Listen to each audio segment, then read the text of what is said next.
Hello friends! Did you know that nearly 85% of those who watch my videos aren't subscribed? If you enjoy the content, I'd truly appreciate it if you hit that subscribe button. It helps a lot. Also, don't forget to leave a like and share your thoughts in the comments. Your interaction not only supports the channel's growth, but also helps these stories reach more people. Thank you all for being here. By the way, where are you watching from? Let me know in the comments. The radio crackled at 2:30 p.m. on March 15th, and I knew immediately it wasn't going to be a routine call. 8 years wearing this badge in Yellowstone, and you develop a sixth sense about these things. The voice on the other end belonged to Margaret Chen, an elderly woman who was trying real hard to keep it together, but I could hear that tremor underneath every word.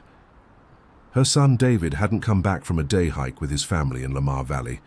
They'd left that morning at 8, she said, planning what David had described as just a short nature walk with the grandkids to see some wildlife. Margaret had driven up from Bosesamon specifically to meet them at the park. This was supposed to be a three-generation family outing, something they'd been planning for months. David was a software engineer from Seattle, rarely got time off, and this was his first real vacation in 2 years. Susan taught elementary school and was always talking about wanting to show the kids real nature, not just the sanitized version they saw in picture books. 8-year-old Emma was fascinated by wolves, had been reading everything she could get her hands on about Yellowstone's wolf reintroduction program. 6-year-old Lucas was just excited to be anywhere that might have bears, though Susan had made David promise they'd keep a safe distance from any wildlife they encountered. I grabbed my gear and headed out to the Lamar Valley pullout at mile marker 7-3, that familiar knot already forming in my stomach that comes with missing persons calls. The drive took me 25 minutes through increasingly deteriorating weather conditions. What had started as a clear morning was turning into something nasty, with snow beginning to fall and the temperature dropping fast. The blue Honda Pilot was sitting there like nothing was wrong, positioned carefully between the painted lines, doors locked tight. Susan's purse visible on the passenger seat with her phone right there next to her wallet. 2 booster seats in the back, a few scattered toys, a thermos that probably still had coffee in it. Everything normal, except for the fact that the family who owned it had seemingly vanished into thin air. I did my initial walk out of the vehicle, looking for any signs of disturbance or forced entry. Nothing. The car was exactly how you'd expect a family to leave it when departing for a day hike. I checked the registration. David Chen, Seattle. Address, everything matching what Margaret had told me. I peered through the windows and could see a small cooler in the back, probably packed with sandwiches and juice boxes for the kids. There were maps spread out on the dashboard, guidebooks about Yellowstone wildlife, all the preparation you'd expect from responsible parents taking their children into the wilderness. The weather was turning nasty fast. Clear skies when they started that morning, but now we had snow coming down and the temperature dropping toward what the forecast said would be 12 tonight. David Chen was 35, his wife Susan 32, and they had 2 little ones with them, Emma 8 years old and Lucas 6. According to Margaret, they weren't dressed for anything more than a day hike. David was wearing jeans and a winter jacket. Susan had on snow pants and a fleece. The kids were bundled up in their winter coats, but nothing that would keep them alive in sub-zero temperatures overnight. If they were stuck out there, hypothermia was going to kill them long before we could mount. An effective search in the morning. Margaret was waiting in the visitor center, pacing back and forth in that way that worried family members do, checking her phone every 30 seconds like David might suddenly call to say they'd gotten sidetracked at a gift shop somewhere. She kept apologizing for bothering us, saying maybe they'd just lost track of time, but I could see in her eyes that she knew something was wrong. Grandmothers have that instinct about their grandchildren, and Margaret Chen was scared in a way that went deeper than normal parental worry. I radioed dispatch to get additional personnel started our way, then walked the parking area one more time, looking for anything I might have missed. The lot was nearly empty, not unusual for a weekday in March, when most sensible tourists are avoiding Yellowstone's unpredictable late winter weather. A few other vehicles scattered around, but their owners were probably smart enough to be inside the visitor center, drinking hot coffee and looking at wildlife exhibits instead of hiking in deteriorating conditions. Rangers Torres and Lopez arrived. Within 15 minutes, both of them grim-faced because they knew as well as I did what dropping temperatures meant for a missing family. Torres brought the tracking equipment, while Lopez started setting up our command post at the parking area. We decided to work outward from the vehicle in expanding circles, looking for any sign of which direction the family had headed when they left their car. The snow conditions were actually perfect for tracking. 4 in of fresh powder over a solid base, just the right consistency to hold clear impressions. We picked up 4 sets of boot prints almost immediately, heading east from the parking area toward the frozen Lamar River. 2 adults and 2 children, exactly what we were looking for. The prints were well defined, showing normal walking patterns, no signs of distress or hurry. David's boots were size 11 work boots with a distinctive waffle pattern. Susan wore hiking boots with deep lugged soles, and the kids had smaller prints that matched the winter boots Margaret had described them wearing. We followed the trail for about 7/10 of a mile through scattered timber and across open meadow areas. The family had stuck to what most visitors would consider the obvious route, not following any established trail, but taking the path of least resistance toward the scenic river valley. Along the way, we found evidence of their passage that reassured us we were on the right track. A granola bar wrapper caught on a low branch apparently dropped by accident. Some disturbed snow where one of the adults had stepped off the main line of travel, probably to help one of the children over a fallen log. Everything looked routine, exactly what you'd expect from a family day hike until we got to the river's edge. That's where things went from routine search and rescue to something I still can't explain 3 months later. The tracks led straight to the river's edge in that same normal walking pattern we'd been following for the better part of a mile. No deviation, no sudden changes in direction, no signs that the family had seen something that spooked them or caused them to alter their course. They approached the water like tourists do everywhere, probably planning to take some photos of the frozen river, maybe throw some snowballs, let the kids experience the novelty of standing on ice thick enough to support their weight. But at exactly 8 FT from the water's edge, all 4 sets of prints just ended. Not like the family had turned around or veered off in another direction, not like they'd been careful and stepped in each other's footprints to avoid leaving a trail. The tracks simply stopped existing, as if David and Susan and Emma and Lucas had taken one more step and walked right off the edge of the world. Torres spent the better part of an hour examining every inch of that termination point, and I've never seen him as puzzled as he was that afternoon. Mike Torres has been tracking in these mountains for 15 years, worked search and rescue operations from Arizona to Alaska, and he's the guy we call when we need someone found who doesn't want to be found. He can read tracks like most people read newspapers, tell you not just where someone went, but how fast they were moving, whether they were injured, if they were carrying extra weight, sometimes even what kind of mood they were in based on their gait and stride length. But this time Torres just kept shaking his head and muttering under his breath. No signs of struggle anywhere around the termination point. No slide marks or scuff patterns suggesting someone had fallen through the ice. No evidence of the family backtracking in their own footprints to confuse followers. No tracks leading away from the river in any direction. Despite our systematic search of every possible escape route within a 100-yard radius, the snow around the river's edge was completely undisturbed, except for those 4 sets of prints leading directly to the water, and then nothing. I walked out onto the ice myself to test its stability. 14 in thick solid as concrete, no cracks or weak spots anywhere in the vicinity.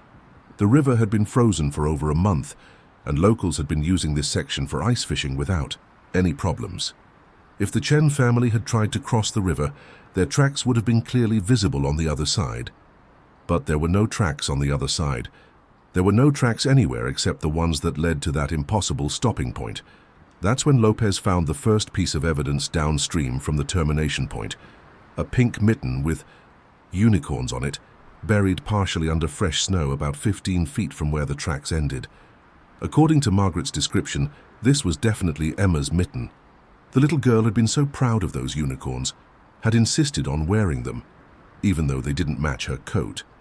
The mitten was dry, showed no signs of having been in the snow for very long, and appeared to have been dropped recently, rather than lost hours earlier. We marked the location and continued searching downstream, establishing a systematic grid pattern to cover every inch of the riverbank. Lopez found Lucas's winter boot wedged against a fallen tree, another 30 FT downstream. Just one boot, the left one size 12, with Velcro straps that a 6-year-old could manage by himself. The boot was empty, no sock inside, no signs of violence or forcible removal, like someone had simply stepped out of it and kept walking. Torres discovered an adult leather glove, black men's size, extra large, caught on some brush near the waters. Kedge? The glove matched Margaret's description of what David had been wearing, and like the other items, it appeared recently dropped. No weathering, no animal disturbance, no indication it had been exposed to the elements for more than a few hours at most. We found a partial wrapper from a granola bar of the same brand Margaret said Susan always packed for family outings. Child's wool sock, pink with white stripes that belonged to Emma. A lens cap from a camera that David had been carrying. All of these items were scattered along the riverbank downstream from the point where the tracks ended, like someone had been walking along the water's edge, dropping belongings as they went. But there were no tracks along the riverbank, no footprints in the snow to indicate anyone had walked in the direction where we were finding these personal items. It was as if the belongings had been placed there by someone who could walk without, leaving footprints, or had fallen from the sky in a neat line extending downstream from the family's last known location. By 4D, we had expanded the search and brought in additional personnel. SEER Team Alpha arrived with 4 specialists trained in technical rescue operations. We called in the K9 unit from Mammoth Hot Springs, and helicopter support was standing by if weather conditions improved enough to allow safe flying. I had Rangers Williams and Park working a wider perimeter search, checking every possible shelter location within a 2 mm radius. Rock overhangs, tree wells, thermal features, anywhere a family might have taken refuge if they'd gotten lost or injured. The K9 unit arrived just after 4:30. Handler Karen Martinez bringing Rex, a 6-year-old bloodhound with more successful search operations under his belt than any dog in the region. Martinez gave Rex scent articles from the Chen vehicle, a child stuffed animal that smelled like Emma, a jacket from the back seat that belonged to David. Rex picked up the scent trail immediately, following the exact same path we'd tracked visually from the parking area to the river's edge. But when Rex reached that termination point where the footprints disappeared, something spooked him in a way I'd never seen before. This dog had tracked missing persons through blizzards, found bodies in avalanche debris, located injured hikers. In conditions that would challenge most humans, Rex was as steady and reliable as they come, never distracted by wildlife scent or confused by conflicting trails. At the river's edge, Rex began acting like he was following a scent trail that led directly into the water. He would approach the termination point, start to follow the scent over the ice, then stop abruptly and back away with his tail between his legs. Martinez encouraged him to continue, but Rex refused to go any further toward the river. The dog was whining and pacing, clearly agitated, acting like he was being asked to follow a trail that led somewhere he absolutely would not go. Martinez worked with Rex for over an hour, trying different approaches, letting him rest and restart, even bringing him back to the vehicle to get fresh scent articles. Every time the result was the same. Rex would follow the trail to that specific point where the tracks ended, indicate that the scent continued over the ice, then refused to pursue it any further. According to Martinez, this was completely unprecedented behavior for this particular dog. What made Rex's behavior even more disturbing was that he seemed to be indicating the scent trail led not just onto the ice, but under it. Several times he tried to dig at the exact spot where the tracks terminated, pawing at the snow like he was trying to reach something beneath the surface.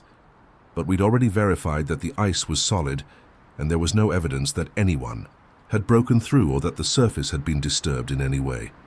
As the afternoon wore on, and we continued to find scattered belongings, but no sign of the family themselves, I started getting that sick feeling in my stomach that comes with searches that aren't going to have happy endings.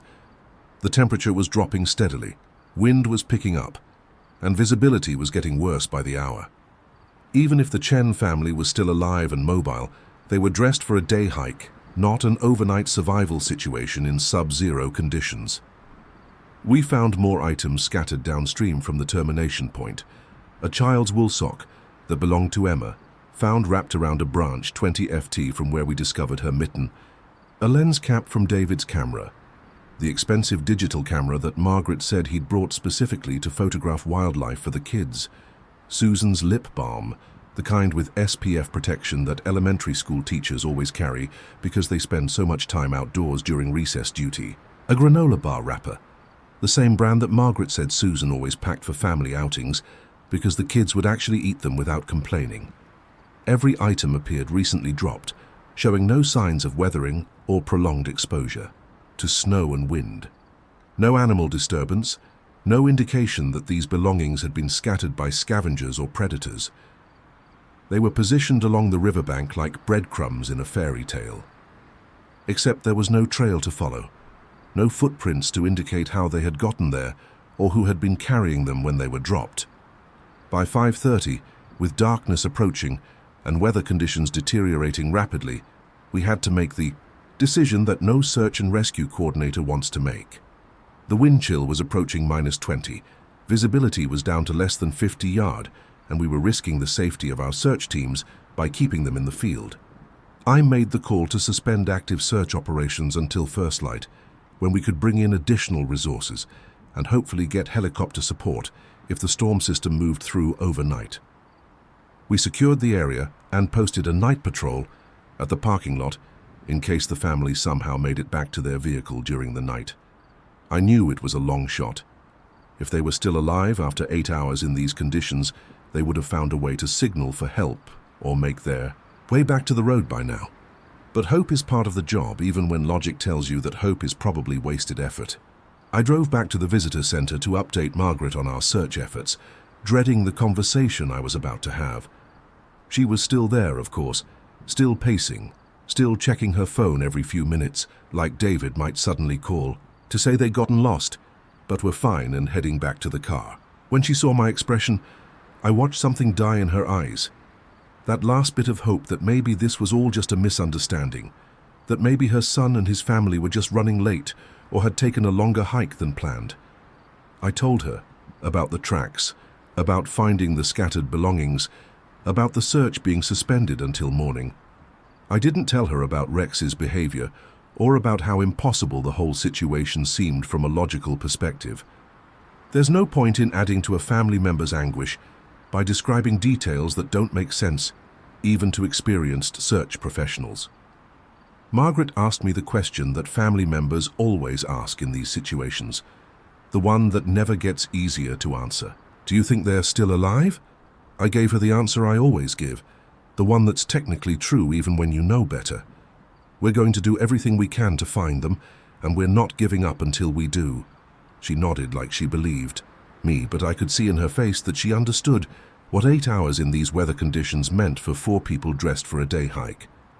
The next morning brought 6 in of fresh snow that effectively erased any remaining evidence at the search site.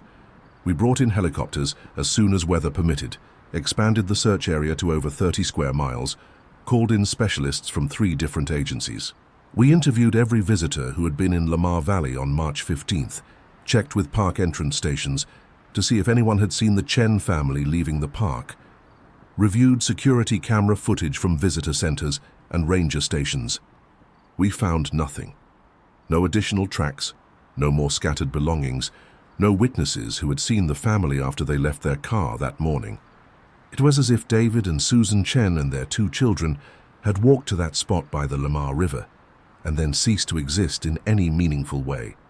The investigation continued for 3 weeks, with federal authorities taking over from Park Service. Personnel. Search teams covered hundreds of square miles, brought in ground-penetrating radar to check for possible underground cavities or hidden spaces where the family might have fallen or taken shelter. Divers were brought in to search the river itself, even though the ice conditions made it impossible for anyone to have entered the water voluntarily or accidentally. Margaret Chen stayed in the area for 2 weeks, checking with us every day to see if there were any new developments. I think she knew we weren't going to find her family alive, but she couldn't bring herself to leave as long as there was any chance they might still be out there somewhere needing help.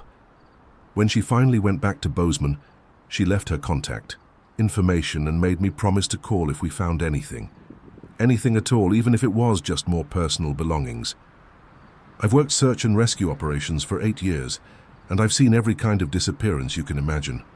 Visitors who wander off established trails and get lost in areas where they all look the same. Falls from cliff faces where people get too close to edges trying to take photographs. Animal attacks, though those are rare and usually leave clear evidence of what happened. Medical emergencies where someone has a heart attack or stroke in the backcountry and can't call for help. Equipment failures, weather-related incidents. Cases where people simply make poor decisions and end up in situations they can't handle. But this was different. This was 4 people, including 2 small children, walking to a specific point and then simply ceasing to exist. No tracks beyond. The termination point. No blood evidence, no signs of struggle or violence, no logical explanation for their disappearance. The scattered belongings suggested something had happened to them, but the absence of any other evidence suggested nothing had happened at all. 3 months later, I still find myself thinking about the Chen family case at least once a week. I've reviewed the evidence files dozens of times, looking for something I might have missed, some detail that could explain how 4 people vanish from a spot where there's nowhere to go. I've consulted with tracking experts from other agencies, shared the case details with investigators who have worked similar disappearances, even reached out to academics who study anomalous missing persons cases in national parks. Nobody has been able to offer a satisfactory explanation for what happened to David and Susan Chen and their children. The case has been classified as an unexplained disappearance and filed with federal authorities, but it remains open and active. Officially, the investigation continues, though in practical terms, there's nothing left to investigate.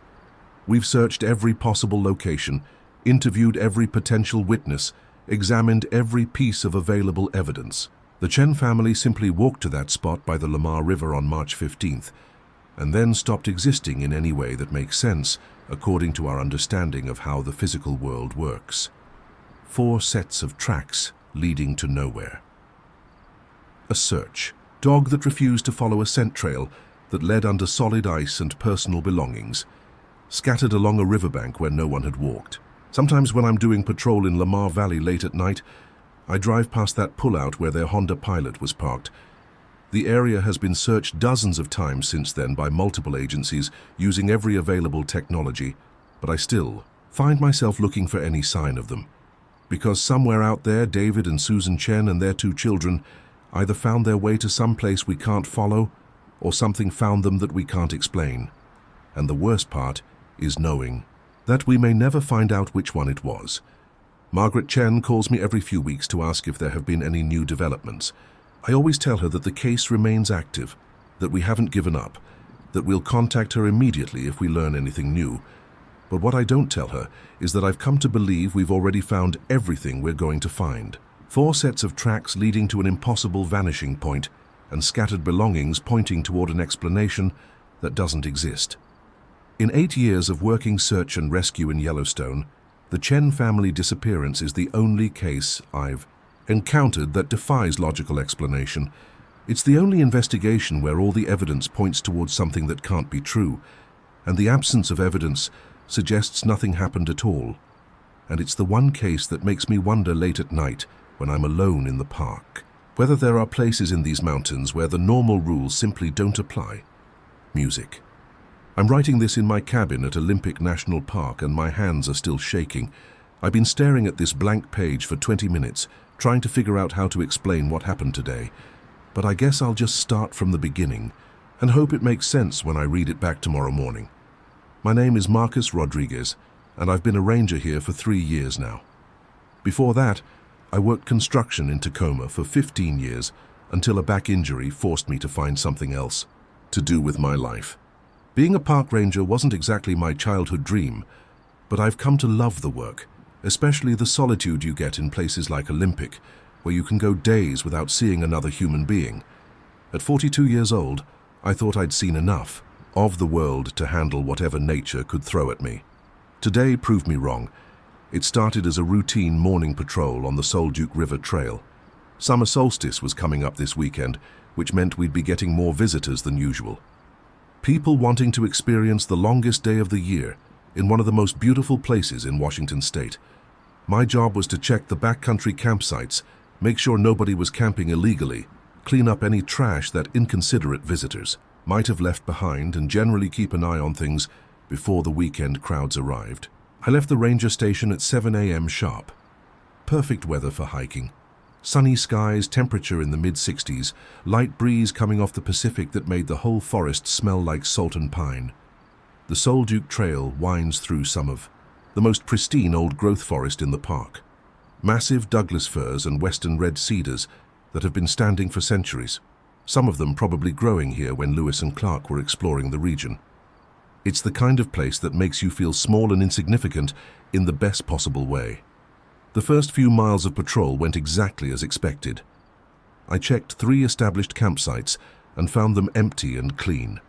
Picked up a few pieces of litter near the river crossing, where day hikers sometimes stop for lunch. Made some notes about a fallen tree that was partially blocking the trail, something maintenance would need to address before the weekend. Normal ranger stuff, the kind of routine work that most people would find boring, but that I've learned to appreciate for its predictability. Around 9:30, I reached the back count area where overnight campers are supposed to register if they're planning to stay more than one night.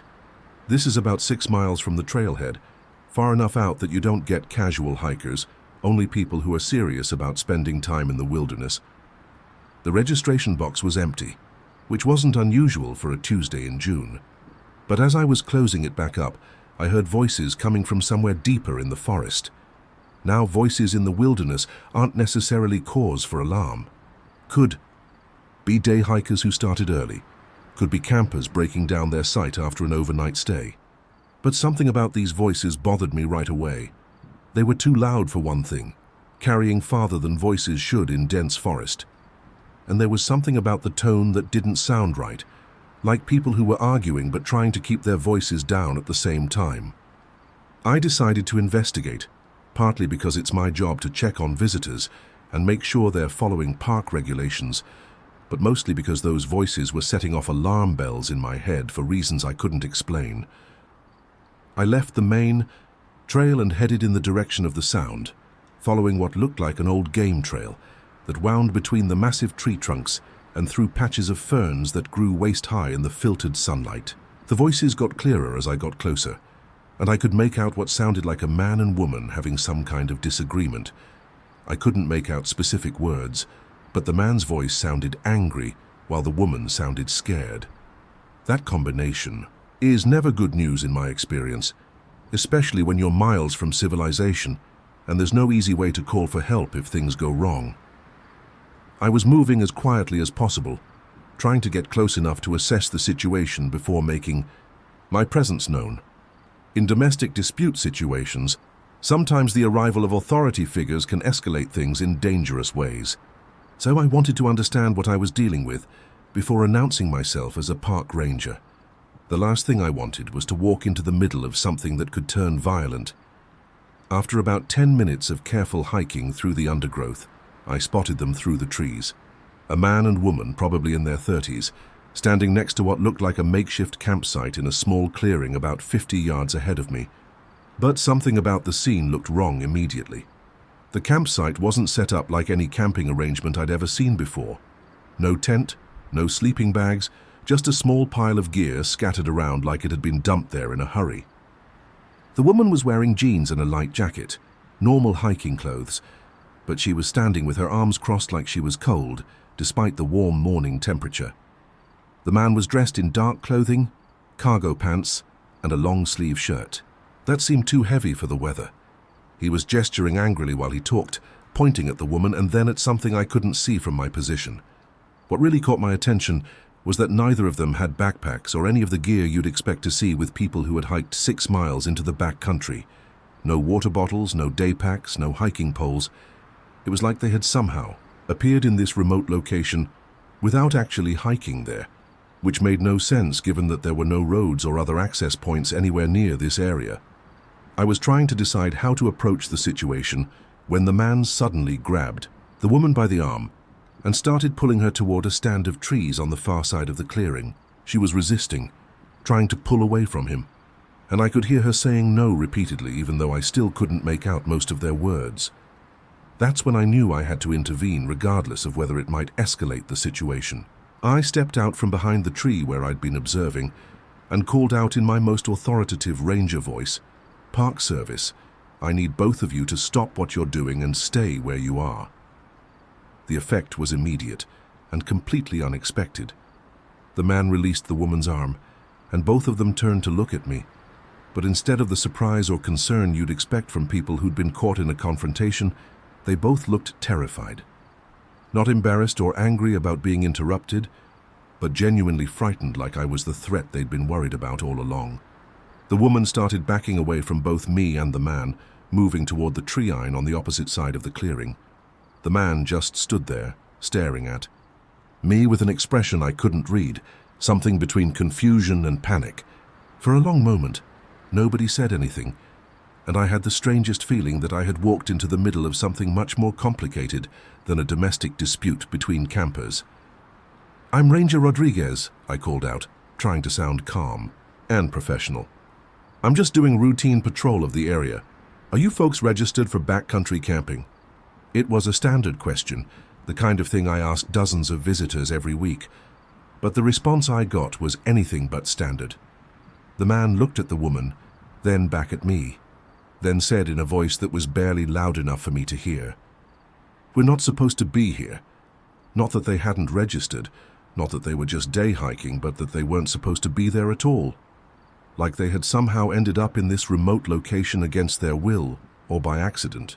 The woman had reached the edge of the clearing and was looking back and forth between me and the man, like she was trying to decide which one of us represented the bigger threat. She looked exhausted, like she hadn't slept in days. And there was something about her posture that suggested she was injured or in pain. When she finally spoke, her voice was so quiet I had to strain to hear her.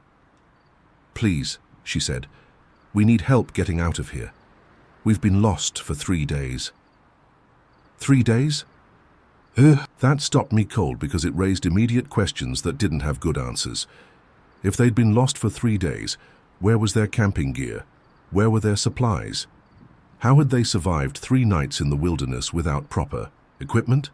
And if they'd been lost for 3 days, why hadn't anyone reported them missing?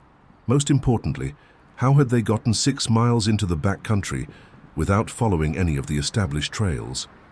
I started walking toward them, keeping my movements slow and non-threatening. But as soon as I took the first step, the man panicked.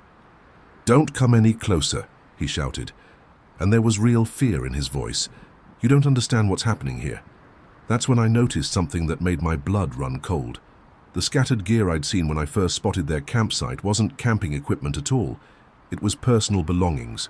A purse, some clothing, a pair of shoes arranged in a way that looked deliberate, like someone had been going through the contents methodically. And lying next to the pile of belongings was something that definitely didn't belong in a wilderness setting, a manila folder with papers scattered around it. I was close enough now to see that the papers were official documents, the kind with government letterhead and multiple signatures without being able to read the specific content. I could see enough to know these weren't the kind of documents that hikers typically carry into the backcountry. The man noticed me looking at the papers and quickly moved to block my view, but not before I caught sight of what looked like photographs mixed in with the documents. "Sir, I need you to step away from those materials and keep your hands where I can see them," I said, falling back on my law enforcement training. Something about this situation was very wrong, and my instincts were telling me that these people weren't lost campers in need of assistance. The woman might be in genuine distress, but the man was acting like someone who had something to hide. The man looked at the scattered documents, then at the woman, then back at me. For a moment, I thought he was going to comply, but instead he did something that caught me completely off guard. He started laughing. Not the nervous laughter of someone in an awkward situation, but genuine, uncontrolled laughter, like someone who had just heard the funniest joke of their life. "You think I'm the problem here?" he said between laughs. "You think I'm the one she needs to be afraid of?" He gestured toward the woman who was now pressed against a large cedar tree at the edge of the clearing, like she was trying to disappear into the bark. Ask her what those documents are. Ask her why we've really been out here for 3 days. The woman shook her head frantically and started saying, "No, no, no," over and over again. But the man kept talking. "Go ahead," he called to me. "Look at the papers, look at the photographs, then ask her to explain why she brought me out here. To show me evidence that my 8-year-old daughter didn't die in a car accident, like she told me." Everything stopped. The forest went completely silent except for the sound of my own heartbeat in my ears. I looked at the woman who had slid down the tree trunk and was now sitting on the ground with her head in her hands. I looked at the man, who had stopped laughing and was staring at me with an expression of absolute despair. I looked at the scattered documents and realized that I had stumbled into something far worse than a domestic dispute or a case of lost hikers. "My daughter Emma disappeared from a campground 3 years ago," the man continued, his voice now barely above a whisper. "This woman told me she was a social worker who had been investigating the case. She said she had new evidence about what really happened, but that it was too dangerous to discuss anywhere near civilization. She convinced me to meet her out here where no one could overhear us or interfere with her investigation. I was still processing this information when the woman looked up at me with tears streaming down her face. "He's not telling you everything," she said. "Those documents prove that Emma Chen didn't die in a car accident. They prove that her father sold her to people who do things to children. And when I confronted him with the evidence, he threatened to kill me if I ever told anyone what I knew. The name hit me like a physical blow. Emma Chen. I knew that name because every ranger in the Pacific Northwest knew that name. 3 years ago, 8-year-old Emma Chen had disappeared from a family camping trip at Lake Crescent, less than 20 meters from where we were standing. Massive search operation, hundreds of volunteers, weeks of media coverage. The case had never been solved, and Emma Chen had never been found. "You're David Chen," I said, looking at the man with new understanding. He nodded slowly, and I could see the exhaustion and desperation in his face that comes from 3 years of living with unspeakable loss. "And you are?" I asked the woman. "My name is Sarah Mitchell," she said, still sitting against the tree. "I'm a private investigator. Emma's grandmother hired me 6 months ago to look into the case because she never believed the official story about what happened to her granddaughter. I was trying to process this information and figure out what my role should be in what was clearly a very complicated situation when David Chen said something that made everything even more confusing. "The problem is," he said, looking directly at me, "I never had a daughter named Emma Chen. I don't know who this woman really is or why she brought me out here, but everything she's told me is a lie. And now she's trying to convince you that I'm some kind of child killer to cover up whatever her real agenda is." The forest around us seemed to be holding its breath, waiting to see what would happen next. I looked at Sarah Mitchell, who was shaking her head and pointing at the scattered documents. I looked at David Chen, who was standing perfectly still with his hands at his sides but ready to run or fight, depending on what I did next. I looked at the manila folder and the photographs and the personal belongings scattered around the makeshift campsite, and I realized that I had no idea which one of them was telling the truth or if either of them was telling the truth. What I did know was that I was 6 miles from the nearest backup, completely alone with 2 people who were either victims or perpetrators of something very serious, and that my next decision could determine whether someone lived or died. That's when I heard the sound that made everything infinitely worse. A child's voice calling for help coming from somewhere deeper in the forest. A little girl's voice crying, "Daddy, help me! Daddy, I'm scared!" Both David Chen and Sarah Mitchell turned toward the sound with expressions of absolute horror. David started running toward the voice before I could stop him, crashing through the underbrush and shouting, "Emma, Emma, where are you?" Sarah was right behind him, and I had no choice but to follow.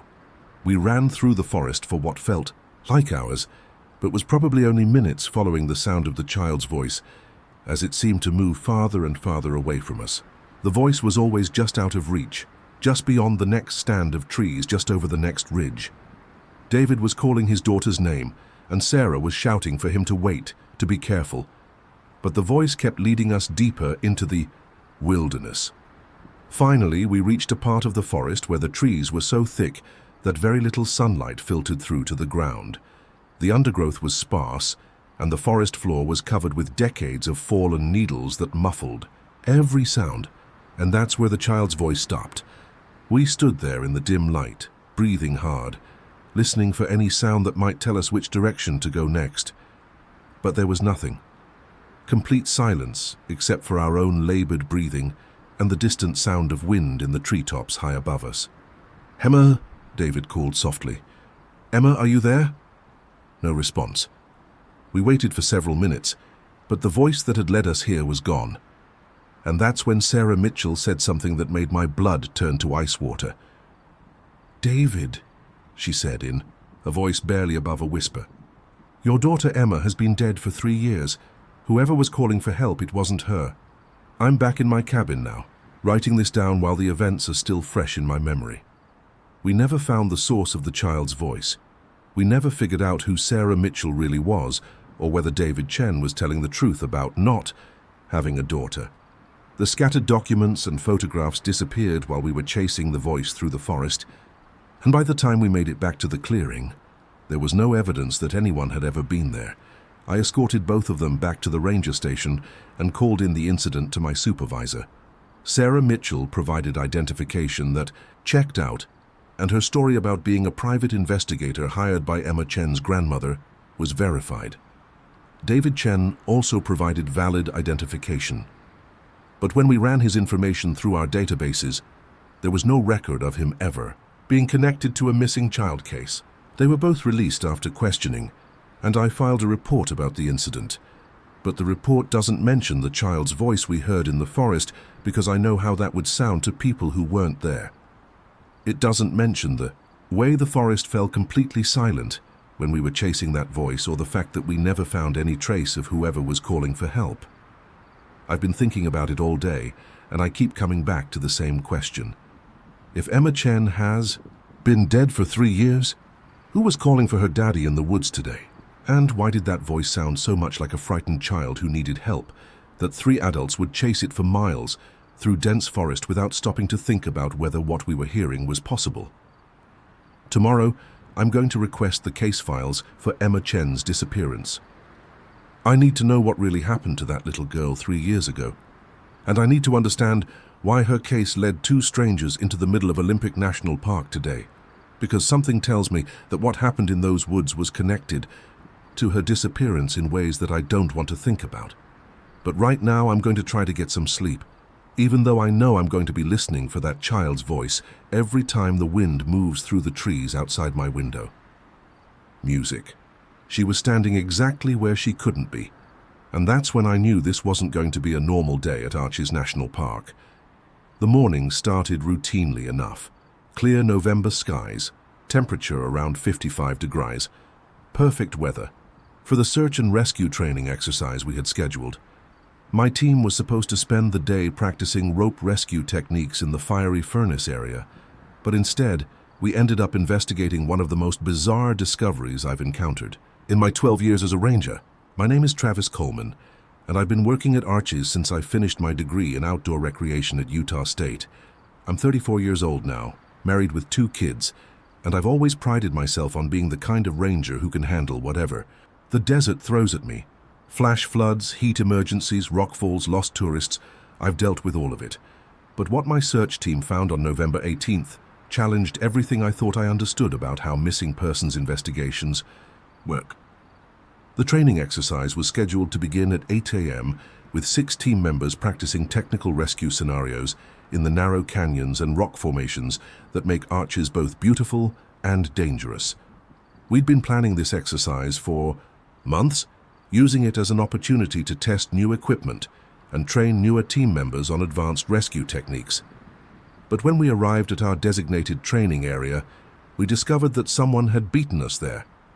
A complete camp setup positioned in a location that was not only illegal for camping, but physically impossible for anyone to have reached with the amount of gear we were looking at. The campsite was located on a narrow rock ledge about 80 ft above the canyon floor, accessible only by technical climbing or rappelling from the rim above. But the rim in that area was over 200 ft higher than the ledge, meaning anyone reaching that spot would have needed specialized equipment and considerable technical skills. What we found was a family camping setup that looked like it had been transported there by helicopter.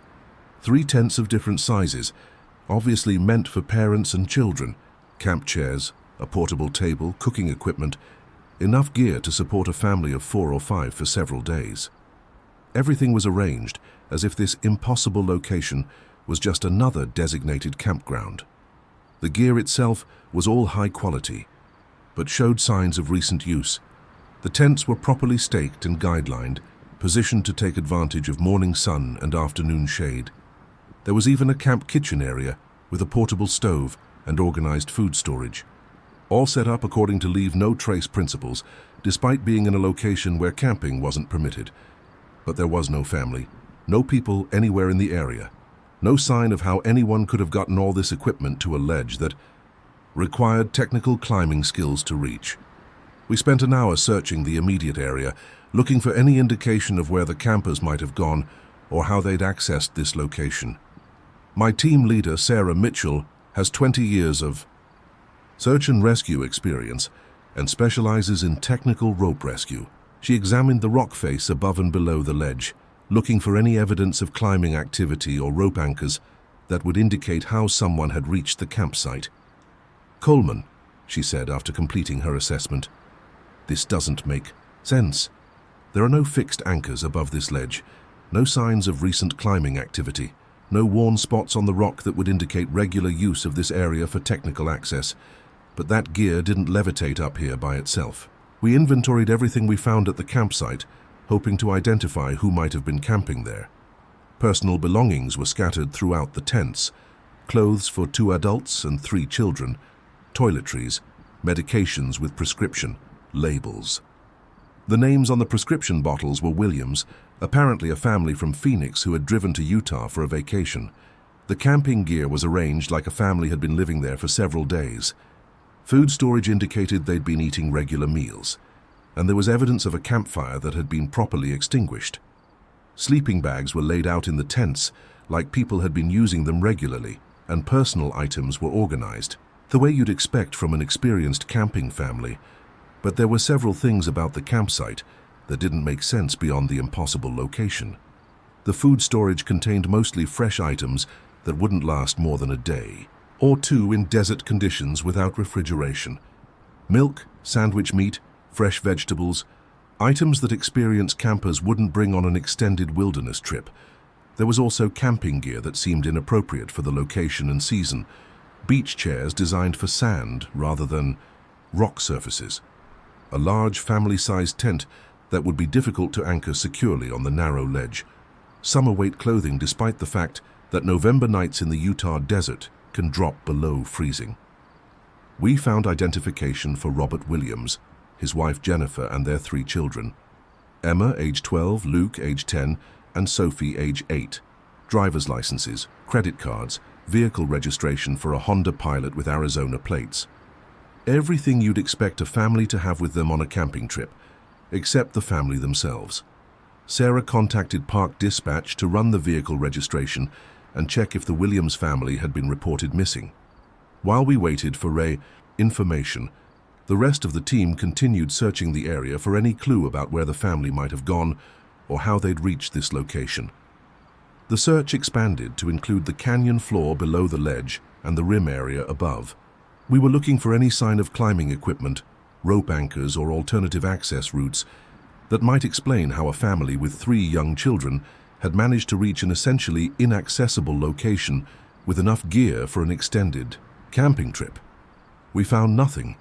No climbing equipment anywhere in the area, no signs of recent technical activity, no alternative routes that would allow access to the ledge without specialized mountaineering skills. The Williams family had somehow established a complete campsite in a location that should have been impossible for them to reach. The response from dispatch was even more confusing. The Honda Pilot registered to Robert Williams had been found, abandoned in the delicate arch parking area 3 days earlier. Park Service had impounded the vehicle after it sat in the parking lot for 48 hours beyond the maximum permitted time, assuming the owners had either extended their stay or left the park by other means. But according to park entrance records, the Williams family had never checked in at any visitor center. never registered for backcountry camping, never appeared on any permit lists or reservation systems. As far as official records were concerned, they had never been in Arches National Park at all. Sarah made the decision to treat this as a missing persons case and called in additional resources. Within 2 hours, we had dog teams, additional search and rescue personnel, and a helicopter conducting aerial searches of the surrounding area. The Williams family campsite became the center of one of the largest search operations conducted in the park that year. But after 3 days of intensive searching, we found no trace of the Williams family anywhere in the region. No tracks leading away from the impossible campsite. No signs that they'd been anywhere else in the park. No indication of where they might have gone or what might have happened to them. The search dogs were particularly confused by the scene at the campsite. They picked up clear scent trails indicating that multiple people had been present on the ledge recently, but the trails seemed to circle around the campsite without leading anywhere else.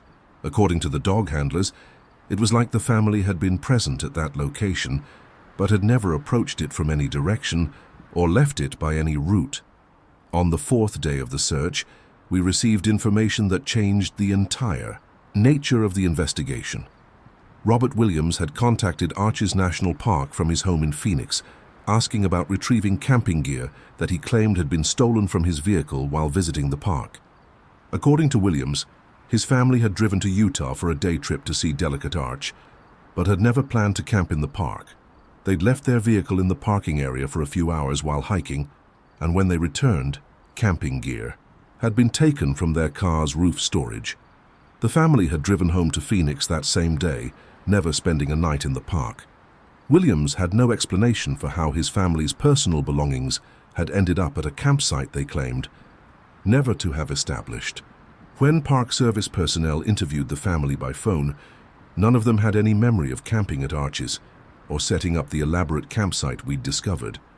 The children's accounts were particularly confusing. When asked about their recent trip to Utah, they described a normal day hike to Delicate Arch and the drive home to Phoenix, but when shown photographs of the personal belongings we'd found at the campsite, they recognized clothes, toys, and other items as definitely belonging to them. Medical examinations found no signs of injury or drug use in any family members, but psychological evaluation suggested possible shared dissociative episode related to family stress. The official explanation was that the family had experienced some kind of collective memory loss related to a traumatic incident during their visit to the park. But that explanation doesn't account for the physical impossibility of the campsite location or the fresh condition of the gear when we found it.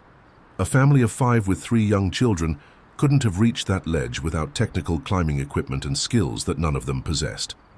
And even if they had somehow accessed the location, they couldn't have transported enough gear for a multi-day campsite without multiple trips using specialized hauling systems. The camping gear was eventually returned to the Williams family, but the case was never officially resolved. The incident report classified it as an unexplained discovery with no evidence of criminal activity or safety violations. But everyone involved in the search operation knew that we'd encountered something that defied logical explanation. I've been thinking about this case for months now, and I keep coming back to the fundamental question of how that campsite existed in a location where it couldn't exist. The Williams family had never been trained in technical climbing, had no specialized equipment, and according to their own account, had never planned to camp in the park at all. Yet, we found a complete family campsite, obviously used for several days, positioned on a ledge that required advanced mountaineering skills to access. Personal belongings that definitely belonged to the Williams family, arranged exactly as you'd expect, from experienced campers in a location they couldn't have reached and apparently had never visited. Sometimes when I'm conducting training exercises, in the fiery furnace area, I look up at that ledge where we found the impossible campsite. The location has been thoroughly searched since then, and there's no remaining evidence that anyone was ever there.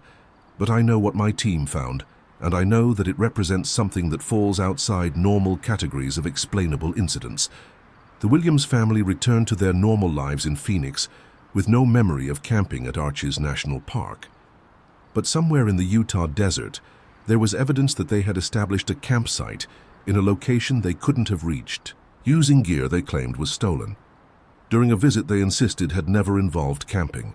That's the kind of contradiction that keeps me awake at night, wondering if there are other impossible campsites hidden in remote locations throughout the park system, and whether the families who established them have any memory of how they got there or why they left. My last day before retirement was supposed to be quiet paperwork and handing over keys to my replacement. But instead, I got the strangest report I've handled in 31 years of working at Zion National Park. The call came in at 1:47 p.m. on December 12th, temperature dropping fast with storm clouds building over the canyon walls. Winter in Zion means fewer visitors and more unpredictable weather, which usually translates to a peaceful end-of-season routine for those of us getting ready to hang up our badges. The caller was a woman named Helen Patterson, 73 years old, visiting from Kansas City with her adult son, David. They'd driven out to Utah specifically to hike Angel's Landing, something Helen had wanted to do since her husband passed away 2 years earlier. According to her, it was supposed to be a memorial trip, a way to honor his memory by completing a hike they'd planned to do together before his heart attack. Helen was calling from the Emerald Pools trailhead, clearly shaken, up and asking for immediate assistance with what she described as a very serious situation involving my deceased husband. The way she said it made me think we were dealing with someone who was having a grief-related psychological episode, maybe seeing things that weren't there because of the emotional significance of the trip. I've dealt with plenty of emotional situations over the years. Families scattering ashes in places where it's not permitted. People having breakdowns at scenic viewpoints that held special meaning for lost loved ones. Visitors who become convinced they've seen or heard deceased relatives in natural settings that remind them of better times. It's part of the job, and usually it just requires patience and compassion to help people work through their grief. But when I met Helen Patterson at the Emerald Pools parking area, she was remarkably composed for someone who was supposedly having hallucinations about her dead husband. She was a small woman, maybe 5'2", wearing appropriate hiking gear and carrying a day pack that suggested she was an experienced hiker despite her age. Her son David was with her, probably 50 years old, and he looked more confused than concerned about his mother's mental state. Officer Helen said as soon as I introduced myself, "I need you to understand that I'm not having a breakdown or seeing things that aren't there. My husband Frank has been guiding people on the Riverside Walk for the past hour, and he's been dead for 2 years." David immediately jumped in to explain that his mother was understandably emotional about being in a place that held special meaning for his father, and that grief sometimes manifests in ways that seem real to the person experiencing them. He was clearly trying to smooth over what he assumed was his mother's psychological distress, but Helen cut him off with the kind of authoritative tone that suggested she was used to being taken seriously. "My son thinks I'm losing my mind," she said, looking directly at me, "but I know what I saw, and I know that other people saw it too." Frank Patterson, my husband, who died of a heart attack on March 15, 2022, spent this morning leading a group of tourists on the Riverside Walk Trail, pointing out rock formations and wildlife exactly the way he used to do when we visited national parks together. I asked Helen to start from the beginning and tell me exactly what she'd observed using the kind of calm, professional tone I'd developed over 3 decades of dealing with distraught visitors. In my experience, the best way to handle these situations is to listen carefully and gather as much information as possible before deciding how to respond. According to Helen, she and David had started hiking the Riverside Walk around 11:01 a.m., planning to complete the easy trail before attempting the more challenging Angel's Landing route later in the day. The Riverside Walk is our most accessible trail, a paved path that follows the Virgin River and attracts visitors of all ages and fitness levels.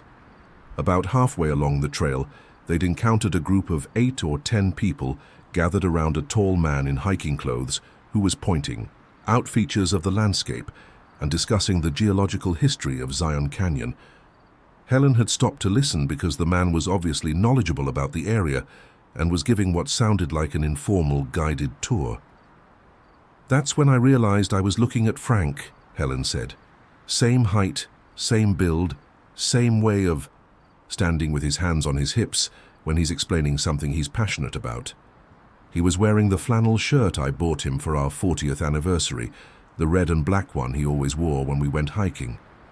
I asked if she'd spoken to the man or approached him to get a closer look. Helen explained that she'd been so shocked by the resemblance that she'd initially hung back, trying to convince herself that it was just someone who reminded her of her husband. But the longer she listened to him speak, the more convinced she became that she was looking at Frank Patterson himself. He wasn't just similar to Frank, she insisted. He had the same voice, the same mannerisms, the same way of explaining geological formations that made Frank such a popular volunteer guide at national parks back home in Missouri. This man knew details about Zion's history and geology that Frank had spent years studying, information that isn't common knowledge even among experienced hikers. David tried again to suggest that his mother was seeing similarities that weren't really there, but Helen continued with her account. She'd eventually worked up the courage to approach the group and listen more closely to what the man was saying. That's when she'd heard him tell the group a story about visiting Zion for the first time with his wife Helen in 1987, describing details of their honeymoon trip that only Frank would have known. He told them about the rental car breaking down in Springdale and how we had to walk to the park because the shuttle system didn't exist yet, Helen said. He described the picnic lunch I'd packed and how we got caught in a thunderstorm near the Temple of Sinoa. These weren't general stories about visiting Zion. These were specific memories from our personal history that only Frank could have known. That's when Helen had decided to confront the man directly. She'd approached him while he was talking to the group and called out, "Frank? Frank Patterson?" The man had turned to look at her with an expression of recognition, smiled, and said, "Hello, Helen. I wondered when you'd get here." According to Helen, the man who looked exactly like her deceased husband had then excused himself from the tour group and walked over to speak with her privately. He'd asked about her trip to Utah, mentioned that he knew David was with her, and expressed hope that she was finally ready to complete the Angel's Landing hike they'd planned before his death. He knew things that only Frank could have known, Helen insisted. Personal details about our marriage, private conversations we'd had about visiting Zion, even the fact that I'd been afraid to make this trip alone after he died. This wasn't a stranger who reminded me of my husband. This was Frank, somehow alive and working as a trail guide in a place we'd dreamed of visiting together. David had watched this entire interaction from a distance, and his account of what he'd observed was significantly different from his mother's. According to him, his mother had approached a hiking guide who was leading a group tour, called him by his father's name, and then had what appeared to be a one-sided conversation with someone who was obviously confused about why a stranger was, treating him like a long-lost relative. The guy was nice about it, David explained, but he clearly had no idea who my mother was or why she was calling him Frank. He tried to be polite while she was talking to him, but I could see that he was uncomfortable with the whole situation. Eventually, he excused himself and led his tour group away from the area. Helen strongly disagreed with her son's interpretation of what had happened. She insisted that the man had not only recognized her, but had known personal details about her life that proved he was actually Frank Patterson. When I asked for specific examples, she mentioned that he'd known about their plans to visit Zion for their 40th anniversary, the heart condition that had prevented Frank from making the trip, and Helen's decision to make the memorial journey with David instead. The situation was obviously distressing for both mother and son, but I was leaning toward David's interpretation of events until Helen mentioned something that changed my assessment of the situation. She said that several other people in the tour group had also seemed to recognize the guide as someone they'd expected to see in the park. There was an older couple, probably in their 70s, who kept looking at him like they couldn't believe their eyes, Helen said, and a middle-aged woman who asked him if he remembered guiding her family on a hike in Glacier National Park 5 years ago. It wasn't just me who thought this man looked familiar. Other people were recognizing him as someone they'd met before. I asked Helen if she'd spoken to any of these other visitors about their reactions to the tour guide. She explained that she'd been too focused on her own interaction with the man she believed was Frank to pay close attention to what others were saying, but she definitely observed several people in the group acting like they recognized the guide from previous encounters. This detail made the situation more complex than a simple case of grief-related misidentification. If multiple visitors were recognizing the same tour guide as someone they'd encountered previously, that suggested either the man was a well-known guide who worked in multiple parks, or something more unusual was happening. I decided to investigate further by hiking the Riverside Walk to see if I could locate the tour group and speak with the guide directly. Helen and David agreed to wait at the trailhead while I checked out their report, though David made it clear that he thought this was an unnecessary response to his mother's emotional state. The Riverside Walk was busier than usual for a December afternoon, probably because the mild weather had attracted visitors who wanted to experience Zion before winter weather made some trails inaccessible. I passed several small groups of hikers, but no organized tour groups with a guide matching Helen's description. About a mile along the trail, I encountered an elderly couple sitting on a bench near one of the interpretive signs. They appeared to be in their 70s, matching Helen's description of people who had seemed to recognize the tour guide. I approached them and asked if they'd recently been part of a guided group on the Riverside Walk. "Oh yes," the woman replied immediately. "We just finished the most wonderful tour with a guide who reminded us so much of our son, Michael. He died in Iraq 8 years ago, and this young man had the same way of explaining things that made Michael such a good teacher before he enlisted."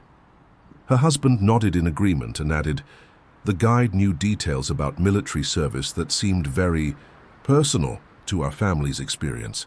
He even mentioned serving in the same region where Michael was stationed, though he appeared too old to have been there at the same time." I asked them to describe the guide they'd been with, and their description matched Helen's account almost exactly. Tall man, probably in his 60s, wearing a red and black flannel shirt, obviously knowledgeable about Zion's history and geology, but they'd recognized him as someone who reminded them of their deceased son, rather than identifying him as a specific person they'd known. "The strangest part," the woman continued, "was that he seemed to know about Michael's military service without first mentioning it. He talked about the challenges of deployment in ways that suggested personal experience, and he knew details about the region where Michael served that most people wouldn't know unless they'd been there themselves." I found 2 other visitors who had been part of the same tour group, and their accounts were similar to what I'd already heard.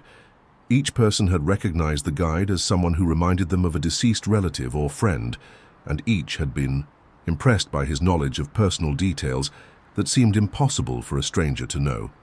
But when I asked for more specific information about the guide's appearance or background, I started getting contradictory descriptions. One person described him as tall and thin with gray hair, while another insisted he was medium height with dark hair and a beard.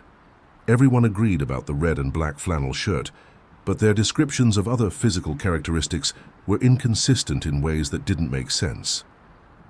I spent 2 hours searching the Riverside Walk and surrounding areas for any sign of the tour guide or additional tour groups. I checked with other rangers to see if anyone had information about unofficial guides operating in the park, and I reviewed our records for permitted tour operations that might be working the area. I found no evidence that anyone matching the various descriptions had been leading tours on the Riverside Walk that day. No permits for guided activities, no reports from other rangers about unauthorized guide services, no additional sightings of the man Helen had identified as her deceased husband. When I returned to the trailhead, Helen was still convinced that she'd spoken with Frank Patterson, while David remained certain that his mother had misidentified a stranger due to grief and wishful thinking. But the accounts from other visitors had given me a different perspective on what might have been happening. 4 different people had recognized the same tour guide as someone who reminded them of deceased relatives, and each had described interactions that included personal knowledge the guide shouldn't have possessed. That pattern suggested something more complex than simple misidentification or grief-related hallucinations. I filed an incident report about the unusual tour guide reports, but there wasn't much for the Park Service to investigate without additional evidence. Unauthorized guide services are a violation of park regulations, but we had no clear description of the individual involved and no evidence that any actual violations had occurred. The case was classified as resolved, when no additional reports were received about unauthorized tour activities. But 3 days later, I received a phone call that made me reconsider everything about Helen Patterson's account. The caller identified himself as Michael Chen, a park ranger at Glacier National Park in Montana. He'd been researching reports of unusual guide activities after receiving several visitor complaints about someone conducting unauthorized tours, who seemed to know personal details about the complainant's deceased relatives. According to Chen, Glacier had received at least 6 reports over the past year of visitors encountering tour guides who bore striking resemblances to their deceased family members. In each case, the guide had demonstrated knowledge of personal details that should have been impossible for a stranger to possess. The weird part, Chen explained, is that every visitor who reported these encounters described the guide differently, but they all mentioned the same red and black flannel shirt.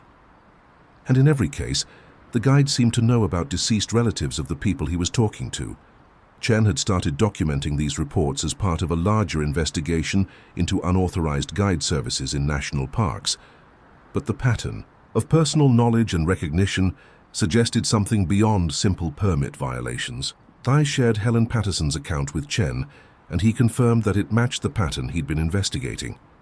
Visitors encountering guides who reminded them of deceased relatives, personal knowledge that couldn't be explained, and physical descriptions that varied between witnesses despite consistent clothing details. Over the following months, Chen and I collaborated on documenting similar reports from other national parks. We found accounts from Yellowstone, Grand Canyon, Yosemite, and several other parks describing encounters with tour guides who seemed to know intimate details about visitors' deceased relatives. The reports shared several consistent elements: guides who appeared knowledgeable about park history and geology, references to deceased family members of the visitors, and physical descriptions that varied between witnesses, but often included the same clothing details. What made these reports particularly unsettling was that Park Service records showed no permits for the guide services described by visitors, and no rangers had observed the unauthorized activities, despite the detailed accounts from multiple witnesses.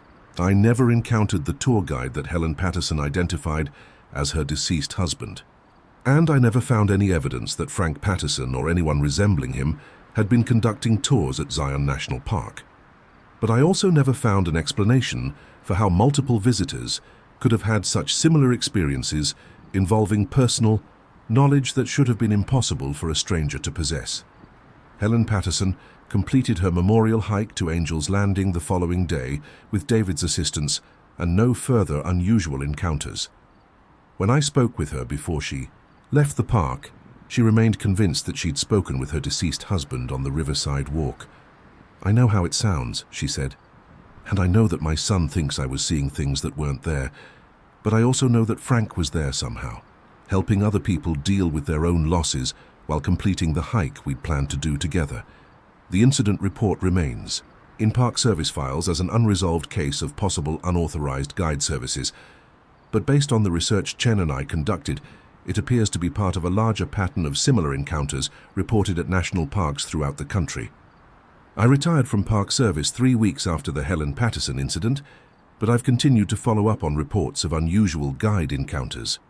The pattern continues with visitors from multiple parks reporting interactions with guides who seem to know impossible details about their deceased relatives. Whether these encounters represent some kind of shared psychological phenomenon related to grief and natural settings or something else entirely, I can't say. What I can say is that Helen Patterson wasn't the first visitor to report this kind of experience, and she won't be the last. The fact that I spent my last day as a ranger investigating a report about a deceased person working as a tour guide seems appropriate somehow. After 31 years of dealing with the unexpected in national parks, it was a reminder that there are still mysteries in these places that defy conventional explanation. And maybe that's as it should be. National parks are supposed to be places where people can connect with something larger than themselves, where the natural world provides experiences that can't be found anywhere else. If some visitors find comfort in believing they've encountered deceased relatives in these settings, perhaps that's just another way the parks serve their intended purpose. But I still wonder about Frank Patterson and whether Helen really did complete that memorial hike with the husband she'd lost 2 years earlier. Because if she did, then there are aspects of national park experiences that go beyond anything covered in ranger training or park service protocols. And after 31 years of working in places where the impossible sometimes becomes routine, I'm not entirely sure that would surprise me. The GPS coordinates led us to nothing but empty forest, or so we thought, until we smelled the coffee brewing. It was 2:15 a.m. on February 28th in the Great Smoky Mountains, and I was 3 hours into what was supposed to be a routine overnight patrol of the backcountry camping areas. The temperature was hovering around 28 degrees with a light snow falling. The kind of night when any sensible person would be indoors next to a fire instead of hiking through the Tennessee wilderness checking on illegal campers. My name is Daniel Hayes, and I've been working as a ranger in the Smokies for 9 years now. I'm 26 years old, grew up in Gatlinburg before it became the tourist circus it is today, and I've always loved these mountains, even when they're trying to kill me with hypothermia. Winter patrol is usually quiet work. Most illegal campers stick to warmer months, and the few hearty souls who attempt winter camping in the Smokies usually know what they're doing and don't cause problems. But this February night was different from the start. I'd received reports from 3 separate sources about lights and voices coming from an area of the park where camping isn't permitted and where the terrain makes camping nearly impossible. Anyway, the reports came from legitimate campers at established sites, people who knew the difference between authorized and unauthorized activity. The first report came in around 11 p.m. from a couple camping at Elkmont. They'd seen what looked like campfire light coming from the direction of Walker Camp Pong, about 2 miles from their location. The second report was from a solo backpacker near the Appalachian Trail who'd heard voices and smelled wood smoke coming from the same general area. The third was from a group of experienced hikers who'd been using night vision equipment for wildlife observation and had seen multiple light sources in a valley that should have been empty. Walker Camp Prong isn't technically off limits to camping, but it's in a section of the park that's difficult to access and doesn't have any established campsites. The terrain is steep and rocky with limited flat ground and no reliable water sources during winter months. It's not the kind of place where casual campers would choose to set up, and it's definitely not somewhere you'd want to be during a snowstorm without serious cold weather gear. I started my patrol from the Elkmont area using a GPS unit to navigate toward the coordinates where the lights had been spotted. The snow was making the trail slippery and visibility was poor. But I've hiked these mountains in worse conditions. What I wasn't prepared for was the smell that started reaching me when I got within half a mile of the reported location. Wood smoke, which I expected, but also coffee brewing, bacon cooking, and what smelled like fresh bread baking.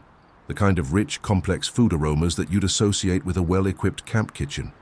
Not something you'd expect from illegal campers trying to avoid detection in the middle of a snowstorm. As I got closer, I could see the glow of what looked like multiple campfires through the trees.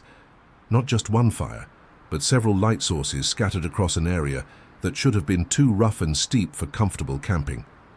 I approached carefully, not wanting to alarm anyone who might be camping legally in an area I wasn't familiar with, but also aware that multiple campfires suggested a larger group than usually attempts winter camping in this region.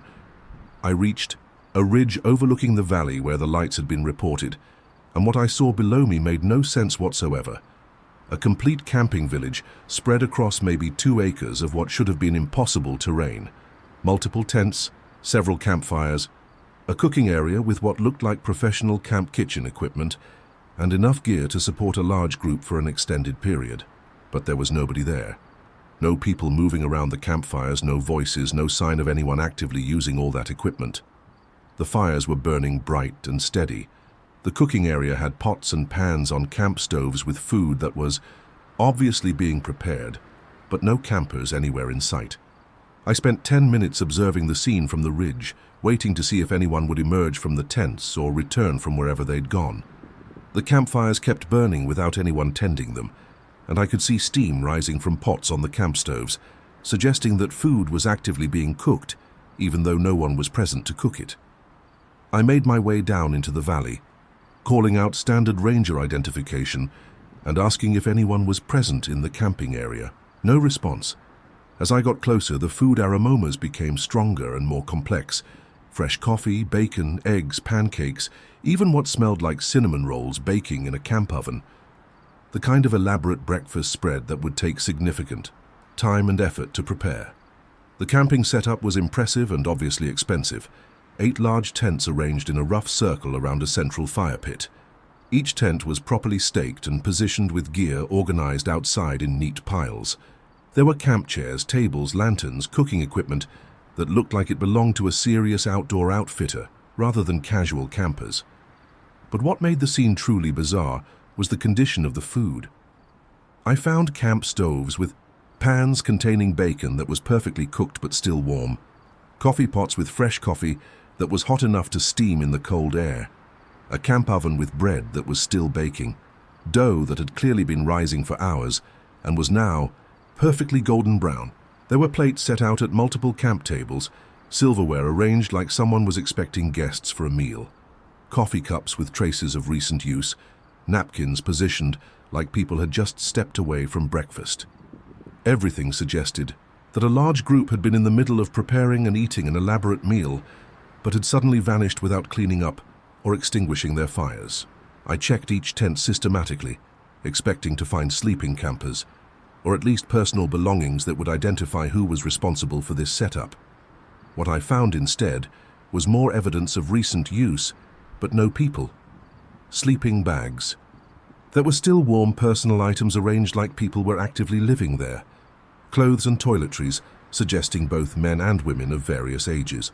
The personal belongings were the most unsettling part of the discovery. I found identification for 12 different people ranging in age from 25 to 68, from addresses all over the eastern United States. Driver's licenses, credit cards, camping permits, from other national parks. Everything you'd expect people to have with them on an extended camping trip. But according to park records, none of these people had registered for backcountry camping in the Smokies. None of their vehicles were in any of our parking areas, and none of their names appeared on any permit lists or reservation systems. As far as official records were concerned, these 12 people had never been in Great Smoky Mountains National Park at all. I radioed dispatch to report the discovery and request backup for what was clearly an unusual situation. While waiting for additional personnel, I continued documenting the scene and looking for any clue about where the campers might have gone or when they might return. The food situation became more puzzling the longer I examined it. Some items were freshly cooked and still warm, while others appeared to have been sitting for hours. There was coffee that was hot and fresh alongside bacon that was cold, but showed no signs of spoilage, despite being exposed to winter weather. Bread that was still baking in a camp oven next to pancakes that appeared to have been cooked much earlier but remained in perfect condition. It was like different elements of the meal had been prepared at different times, but all were preserved in the exact condition they'd been in when the cooks had stepped away. No signs of food spoilage, no evidence that wildlife had disturbed anything, no indication that the meal had been sitting unattended for any length of time. My backup arrived around 4 a.m. 2 other rangers and a search and rescue coordinator who'd been called in to help locate the missing campers. When they saw the setup, their reactions were similar to mine. This wasn't the kind of camping arrangement you'd expect from people trying to avoid detection, and it definitely wasn't something that 12 people could have established and then abandoned without leaving clear signs of where they'd gone. We expanded the search to cover several square miles around the camping area, looking for any indication of where 12 people might have gone in the middle of a snowstorm. We found no tracks leading away from the campsite, no signs that anyone had hiked out of the area, no evidence that vehicles had been used to transport people from the location. The search dogs arrived just after sunrise, and their behavior around the campsite was immediately concerning. They picked up clear scent trails, indicating that multiple people had been present recently, but the trails seemed to circle around the camping area without leading anywhere else. According to the handlers, it was like 12 people had been present at that location, but had never approached it from any direction or left by any route. We searched for 2 days, expanding the area to include every possible exit route from the valley where the campsite was located. Helicopter searches, ground teams with technical rescue equipment, coordination with neighboring law enforcement agencies. We found no trace of the 12 missing campers anywhere in the region. On the third day, we received phone calls that completely changed our understanding of the situation. 8 of the 12 people whose identification we'd found at the campsite contacted Park Service from their homes in various states, asking about camping gear that they claimed had been stolen from their vehicles during recent visits to other national parks. According to their accounts, none of them had ever been to Great Smoky Mountains National Park. They'd all experienced theft of camping gear from vehicles parked at various national parks over the past 6 months, but none of them had any memory of camping in Tennessee or participating in any group camping activities. The remaining 4 people whose identification we'd found were eventually located through family members who confirmed that they were safe at home and had never been camping in the Smokies. Like the others, they had no explanation for how their personal belongings had ended up at a campsite they claimed never to have visited. Medical examinations found no signs of injury or drug use in any of the 12 individuals, but psychological evaluations suggested possible shared dissociative episodes related to various personal stresses. The official explanation was that the group had somehow experienced collective memory loss related to a camping trip they had no recollection of planning or participating in, but that explanation doesn't account for the physical evidence we found at the campsite. 12 people couldn't have established such an elaborate camping setup in difficult terrain without leaving clear signs of how they'd accessed the location and transported their equipment. And even if they had somehow reached the valley and set up the campsite, they couldn't have vanished without leaving any indication of their departure route. The food evidence was particularly troubling. We found meals in various stages of preparation that suggested people had been actively cooking when they disappeared, but some items appeared to have been sitting unattended for much longer than others. It was like time was moving differently for different elements of the campsite. The camping gear was eventually returned to the individuals whose identification we'd found, but most of them insisted that the equipment didn't belong to them, despite clear evidence connecting it to their stolen gear reports. The case was classified as an unexplained discovery, with no evidence of criminal activity or safety violations. I've been back to that valley several times since then during different seasons and weather conditions. The area shows no remaining signs of the elaborate campsite we discovered, and the terrain confirms that it would be extremely difficult for a large group to access the location with the amount of equipment we found there. But I can still smell the coffee and bacon when I think about that February night. I can still see the perfectly cooked meals sitting on camp tables, steam rising from fresh food that was being prepared by people who had somehow vanished without disturbing a single pot or pan. Sometimes I wonder if those 12 campers are still out there somewhere, sitting around a campfire in a place we can't find, wondering why their breakfast got cold and where all the rangers came from. Because the alternative explanation is that we discovered evidence of something that defies everything I understand about how time and space work in the physical world. And after 9 years of working in these mountains, I'm not sure which possibility is more unsettling. Music routine safety check becomes missing persons mystery. That's how the incident report was eventually classified. But those 5 words don't begin to capture what happened at Everglades National Park on April 3rd, 2024. I've been a ranger here for 14 years, and I thought I'd seen every kind of situation the South Florida wilderness could produce. Alligator attacks, lost tourists, drug runners, people who underestimate how dangerous the backout can be when you're not prepared for it. But what I encountered during what should have been a simple safety inspection challenged everything I thought I understood about how missing persons cases work. My name is Maria Santos.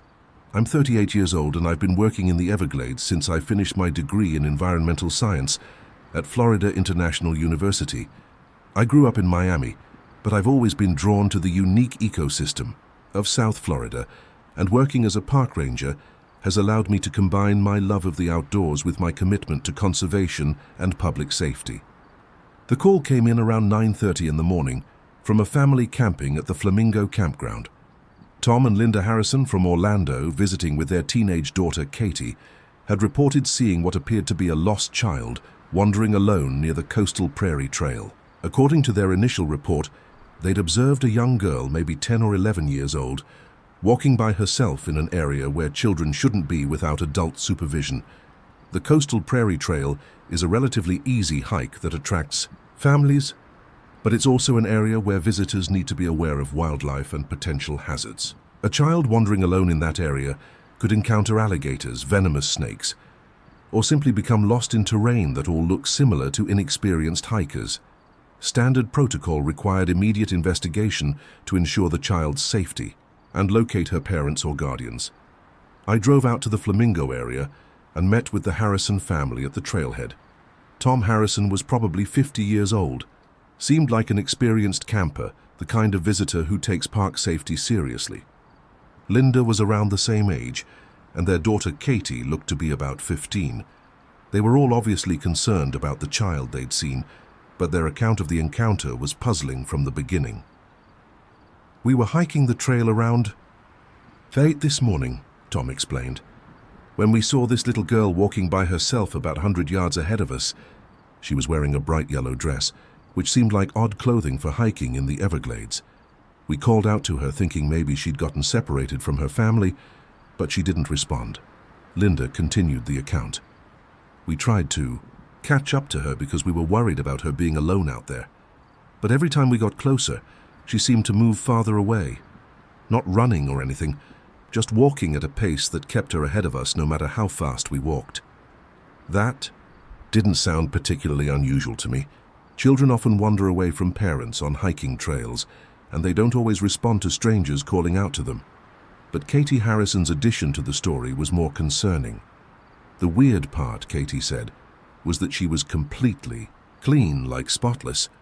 Her yellow dress looked like it had just been washed and pressed.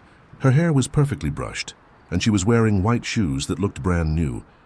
Nobody hiking in the Everglades looks that clean, especially not a little kid walking around by herself. I asked the family to show me where they'd last seen the child, and we hiked about half a mile along the coastal prairie trail to the location they described. It was a section of trail that offered good visibility in all directions, making it unlikely that a child could have simply disappeared into thick vegetation without being seen. The Harrisons pointed out the exact spot where they'd last observed the girl in the yellow dress. According to their account, she'd been walking toward a stand of mangrove trees that bordered a small creek. But when they'd reached that location, there was no sign of her anywhere. I searched the immediate area, looking for any indication of where a child might have gone, or any sign that someone had been in the area recently. The trail surface was soft enough to hold footprints, and I found clear evidence of the Harrison family's passage, but no smaller footprints that would indicate a child had been walking in the area. "Are you sure about the location where you saw her?" I asked Tom. "Because I'm not seeing any evidence that a child has been on this section of trail recently." Tom insisted that they'd seen the girl walking in exactly this area, and both Linda and Katie confirmed his account. They seemed genuinely concerned about the child's welfare and frustrated that I couldn't find any trace of her passage. I expanded the search to include the mangrove area and the creek bed, thinking maybe the child had left the trail and gotten lost in the vegetation. But after an hour of systematic searching, I found no footprints, no disturbed vegetation, no sign that anyone had been in the area other than the Harrison family. I radioed dispatch to report a possible missing child and request backup for a more thorough search operation. While waiting for additional personnel, I asked the Harrisons to describe the child in more detail, hoping to get information that might help identify her parents or determine where she might have come from. She had long brown hair, Linda said, probably about 10 years old, maybe 11. The yellow dress was old-fashioned looking, like something you'd see in a historical movie, and she was carrying what looked like a small doll or stuffed animal. Katie added, "She never looked back at us even though we were calling to her.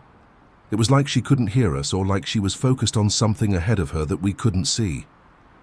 I contacted the Flamingo campground to check if any families had reported missing children. No reports of missing children anywhere in the park that day. I also checked with park entrance stations to see if any families with young children had entered the park that morning without checking in at visitor centers. According to park records, only 3 families with children had entered the Everglades that morning, and all were accounted for. The Harrison family themselves a couple from Tampa with 2 teenage sons who were fishing in Florida Bay, and a family from Jacksonville with a toddler who were visiting the visitor center and hadn't left the main developed area. My backup arrived around noon, 2 other rangers and a search and rescue coordinator. We expanded the search to cover several square miles around the coastal prairie trail, looking for any sign of a missing child or any indication of where she might have gone. We found nothing. No footprints, no personal belongings, no evidence that a child had been anywhere in the area. The search dogs arrived in the early afternoon, and they showed no interest in any scent trails that would suggest a child had been present on the trail. But while we were conducting the expanded search, something unusual happened.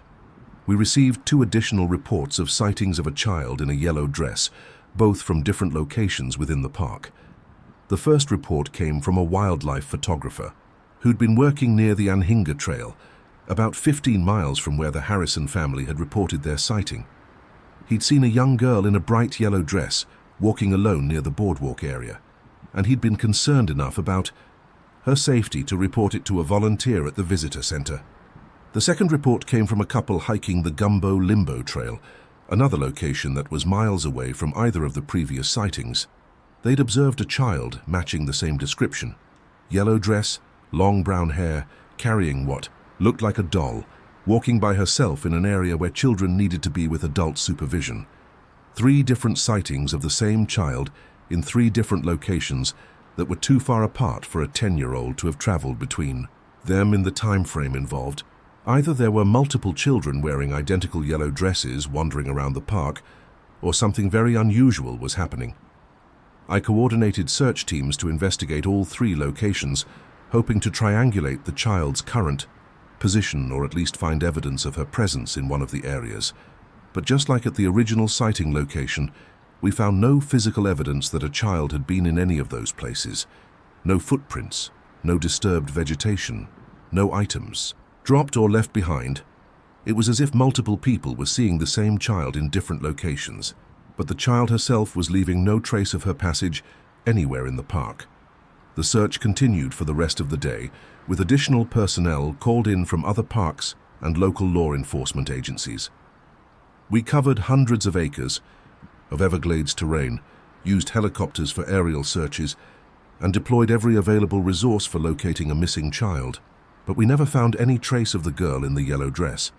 No physical evidence, no additional sightings after the initial 3 reports, no indication of where she might have come from or where she might have gone. The case was eventually classified as unfounded when we couldn't locate any evidence that a child had actually been missing. The theory was that multiple visitors had experienced similar optical illusions or misidentified wildlife or other objects as a child in bright clothing. But that explanation doesn't account for the consistent details in all 3 sighting reports. Multiple witnesses describing the same clothing, the same physical characteristics, the same behavior patterns. It's statistically unlikely that 3 separate groups of visitors would have identical hallucinations involving such specific details. I researched the park's historical records, looking for any information about previous sightings of unaccompanied children or similar unexplained incidents. What I found was a pattern of similar reports dating back over 20 years. At least once. Each year, sometimes more often, park visitors report seeing a young girl in distinctive clothing walking alone in areas where children shouldn't be without supervision. The clothing descriptions vary. Sometimes a yellow dress, sometimes other. Bright colors, but the reports always involve the same elements. A child who appears lost but doesn't respond to offers of help, who seems unusually clean and well-dressed for wilderness hiking, and who leaves no physical evidence of her presence.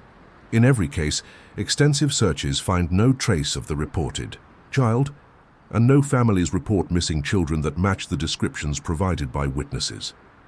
The sightings are eventually classified as unfounded, but the pattern continues year after year. The most disturbing aspect of these historical reports is that several witnesses have described the child as appearing to be from a different time period. The clothing, the hairstyle, even the doll or toy she's sometimes seen carrying, all described as looking old-fashioned or historical rather than contemporary. I don't have an explanation for what the Harrison family saw on the coastal prairie trail that morning, or for the similar sightings reported by other visitors throughout the day. I can't explain why multiple witnesses would describe the same child in the same distinctive clothing, or why such reports have been consistent over more than 2 decades. What I can say is that the Everglades are full of mysteries that we don't fully understand. This is a place where the normal rules don't always apply, where the boundary between civilization and wilderness is thin, and where people sometimes encounter things that challenge their understanding of what's possible. Whether the girl in the yellow dress is a recurring hallucination experienced by multiple visitors or something else entirely, I can't say.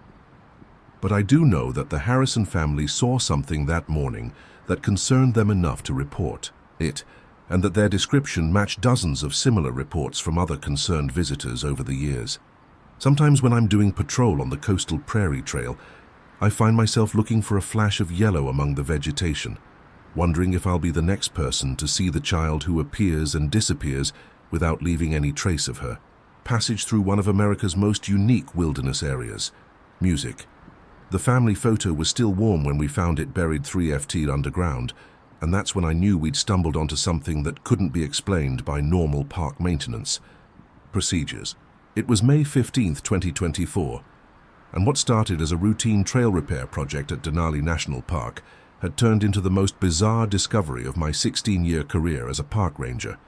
I'm still not sure what we uncovered that spring morning, but I know it changed the way I think about what's possible in the Alaskan wilderness. My name is Robert Mackenzie. I'm 43 years old, and I've been working at Denali since I moved to Alaska from Montana in 2008. I grew up around mountains, but nothing prepared me for the scale and wildness of interior Alaska. Denali is a place where nature operates by its own rules, where the sheer size of the landscape makes you feel insignificant, and where the long winter darkness can play tricks on your mind, even when you're an experienced outdoorsman. The trail maintenance project was scheduled for the Savage River Loop, a popular day hiking trail that sees heavy use during the summer tourist season. We'd had significant erosion damage during spring thaw, and several sections of the trail needed to be rerouted and reinforced before the peak visitor period began in June. Standard maintenance work that we do every spring, nothing that should have been complicated or unusual.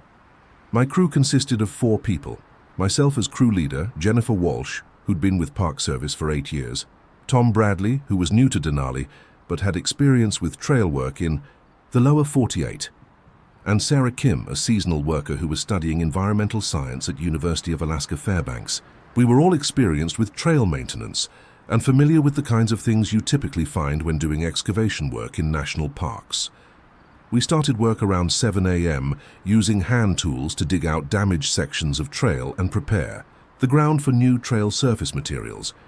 The work was progressing normally until around 10:30, when Jennifer's shovel hit something metallic, buried about 18 in below the trail surface.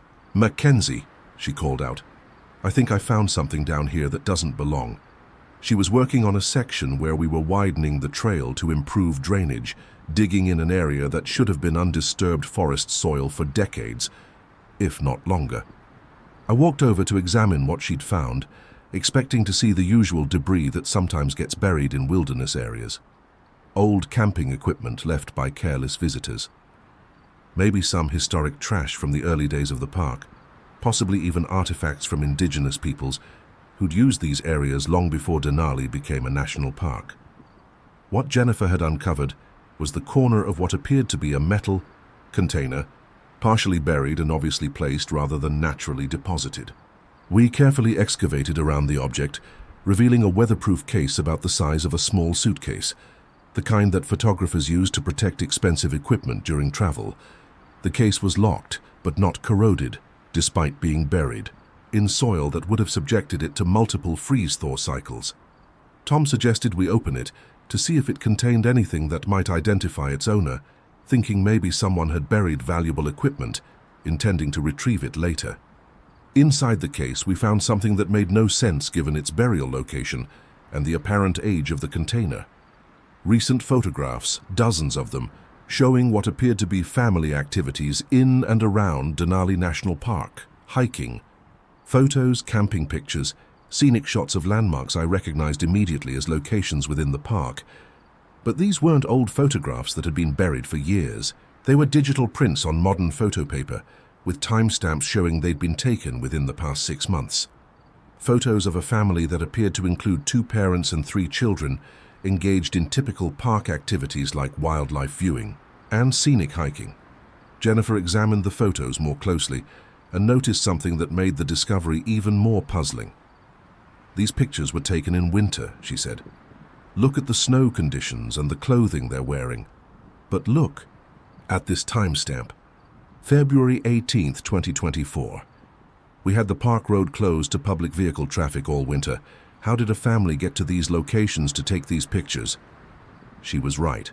Several of the photographs showed the family at locations that were inaccessible to visitors during winter months when the park road is closed beyond the first few miles.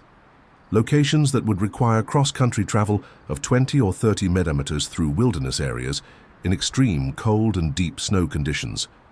The photos showed the family engaged in activities that would have been nearly impossible during February in interior Alaska, camping in lightweight tents during conditions that would have required extreme cold weather gear, children playing outside in temperatures that would have been life-threatening without proper protection, scenic photography at locations that experienced park rangers would have difficulty reaching during winter months.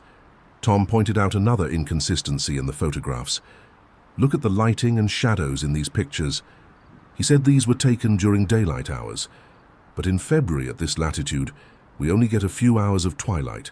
There's no way to get this kind of natural lighting for photography during winter months. Sarah was examining the photo paper and printing quality, and her observation was even more disturbing. These prints are warm, she said, not just room temperature, but actually warm to the touch, like they just came out of a photo printer. And look at this. Some of them are still sticky on the back, like the adhesive hasn't fully dried yet.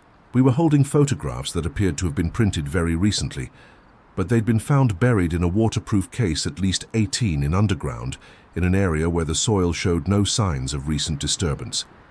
The burial site was in the middle of a section of trail that hadn't been maintained or excavated in several years.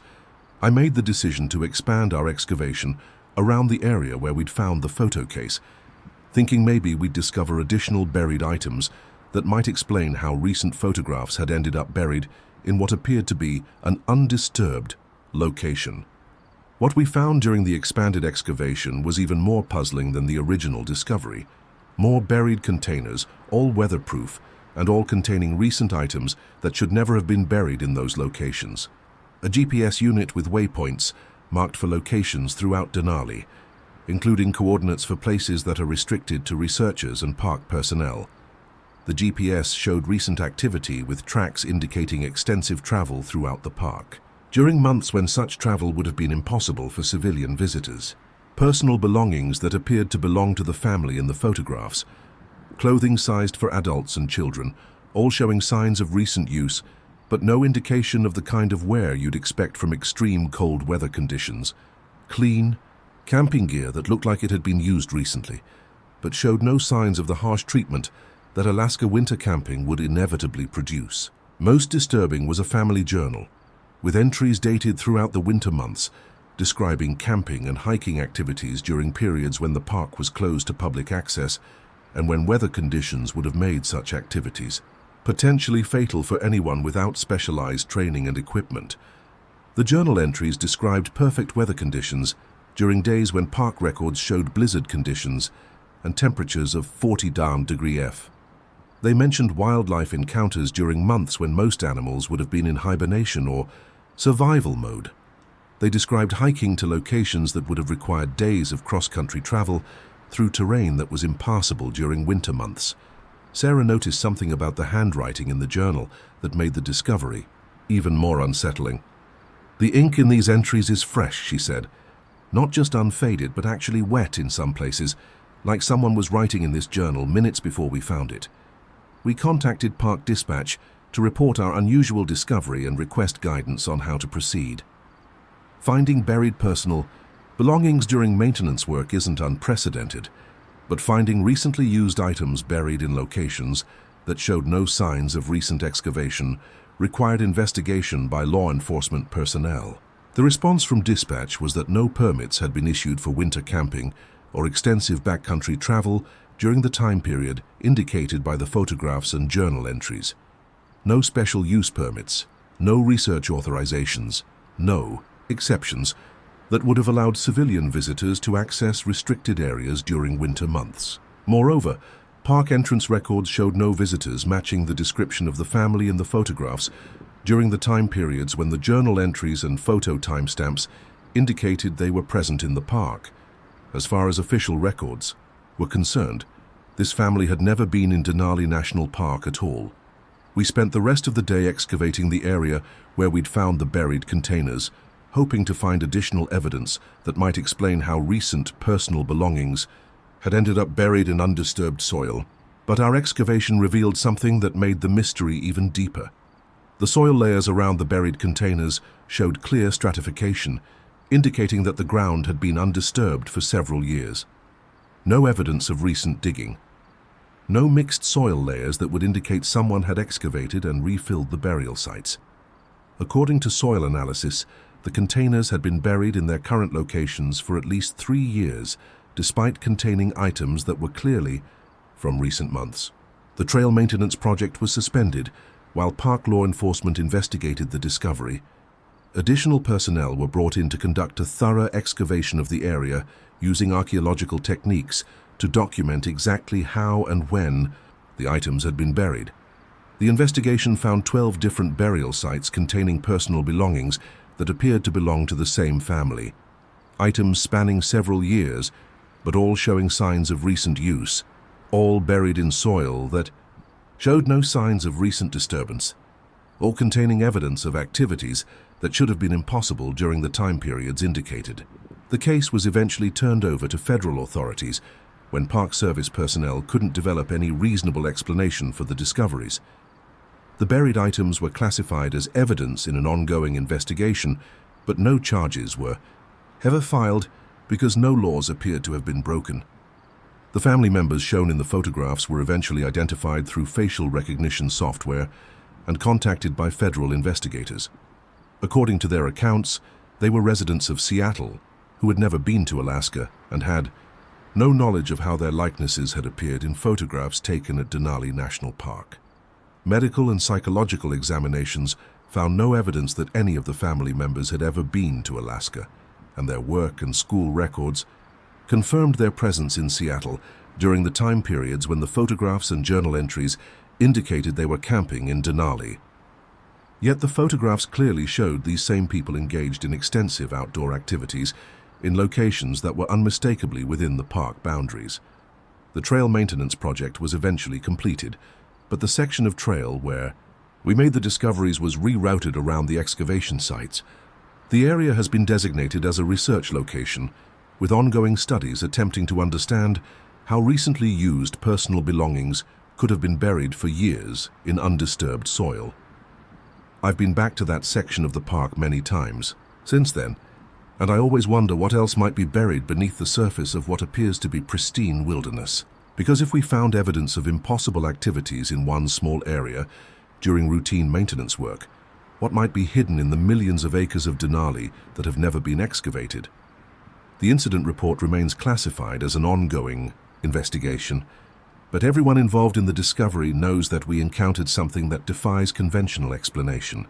Personal belongings that were simultaneously old and new, photographs of people who had never been to Alaska, engaged in activities that would have been impossible during the time periods indicated, and evidence of extensive park use by visitors, who, according to all official records, had never visited the park at all.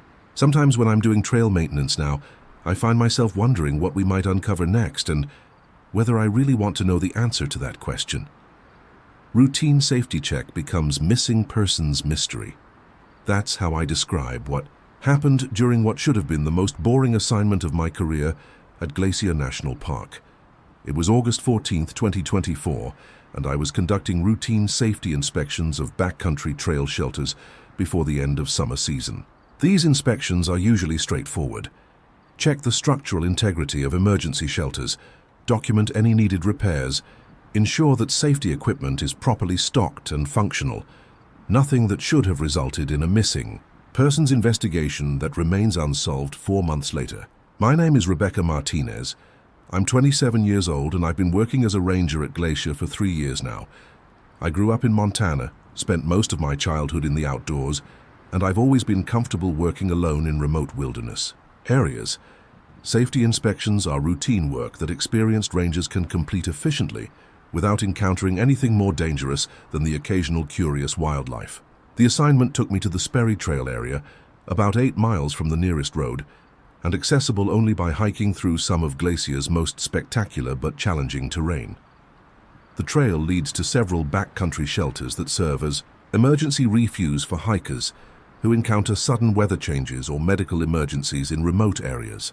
I started the hike around 7 a.m., carrying standard safety inspection equipment and enough supplies for what I expected to be a full day of hiking and documentation.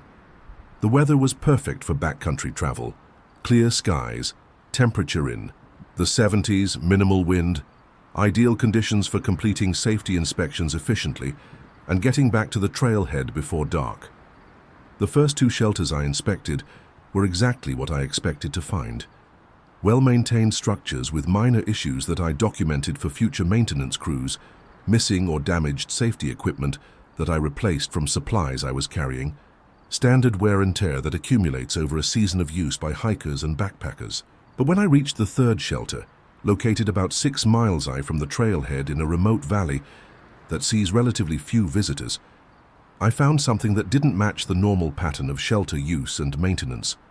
The shelter appeared to have been recently occupied, but not by typical backcountry hikers. Personal belongings were arranged throughout the interior space in a way that suggested someone had been living there for an extended period, rather than using it as an emergency refuge during bad weather. Clothing, toiletries, cooking equipment, and personal items were organized like someone had established a permanent residence in what was supposed to be an emergency shelter for temporary use. There were modifications to the interior space that showed considerable time and effort. Shelving built from forest materials, a more elaborate sleeping area than the basic platform provided in the original structure, even artwork created from natural materials and attached to the walls. But there was no one present in the shelter, and no indication of when the occupant might return or where they might have gone. The personal belongings suggested recent use, clothing that appeared clean and recently washed, food supplies that were fresh and properly stored, even toiletries that showed signs of daily use. I documented everything I found and began examining the personal belongings to determine who might have been using the shelter and whether they had proper permits for extended backcountry residence. What I discovered raised immediate concerns about both safety and regulations compliance. The personal belongings included identification for someone named Marcus Thompson, age 34, with an address in Seattle, driver's license, credit cards, and other documents that appeared genuine and current, but also camping permits and backcountry reservations for multiple national parks that showed dates spanning several months and locations across the western United States. The permits were all properly issued and appeared legitimate, but they represented an itinerary that would have been physically impossible for one person to complete. Permits for camping in Yellowstone, Grand Canyon, Yosemite, and several other parks with overlapping dates that would have required Marcus Thompson to be in multiple locations simultaneously. Moreover, according to the dates on the permits and the apparent duration of his residence in the Glacier shelter, Marcus Thompson had been using this location as a base camp while supposedly camping in other national parks hundreds of miles away.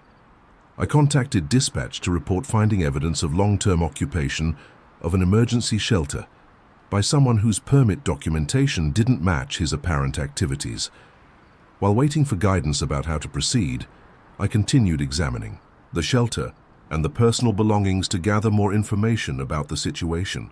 The modifications Marcus Thompson had made to the shelter were extensive and showed considerable skill in wilderness construction techniques, but they also showed signs of having been completed over a period of weeks or months, suggesting he'd been residing in the location far longer than any backcountry permits would have allowed. More concerning was evidence that he hadn't been alone during his extended residence. Personal belongings that appeared to belong to at least 2 other people, cooking equipment sized for group meals rather than solo camping, and sleeping arrangements that had been modified to accommodate multiple occupants. But I found no identification or permit documentation for the additional people who had apparently been sharing the shelter with Marcus Thompson. It was as if he'd been issued permits for solo backcountry camping, but had been hosting other people in the emergency shelter, without any official documentation of their presence. I spent several hours documenting the scene and trying to understand the timeline of occupation and the current status of the people who had been using the shelter.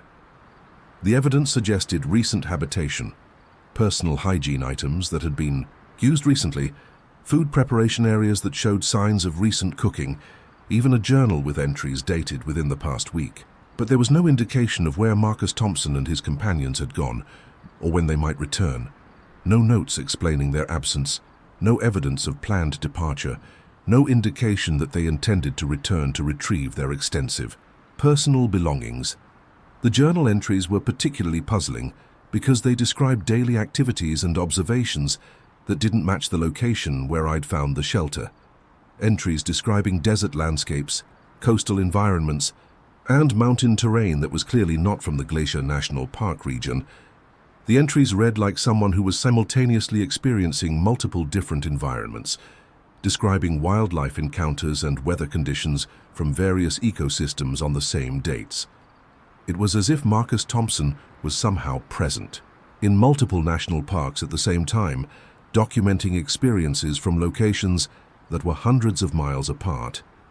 I made the decision to wait at the shelter until evening, hoping that Marcus Thompson or his companions would return, and I could speak with them about their extended use of the emergency facility and their apparent permit violations. But as hours passed without any sign of the shelter's occupants, I became increasingly concerned about their welfare and whereabouts.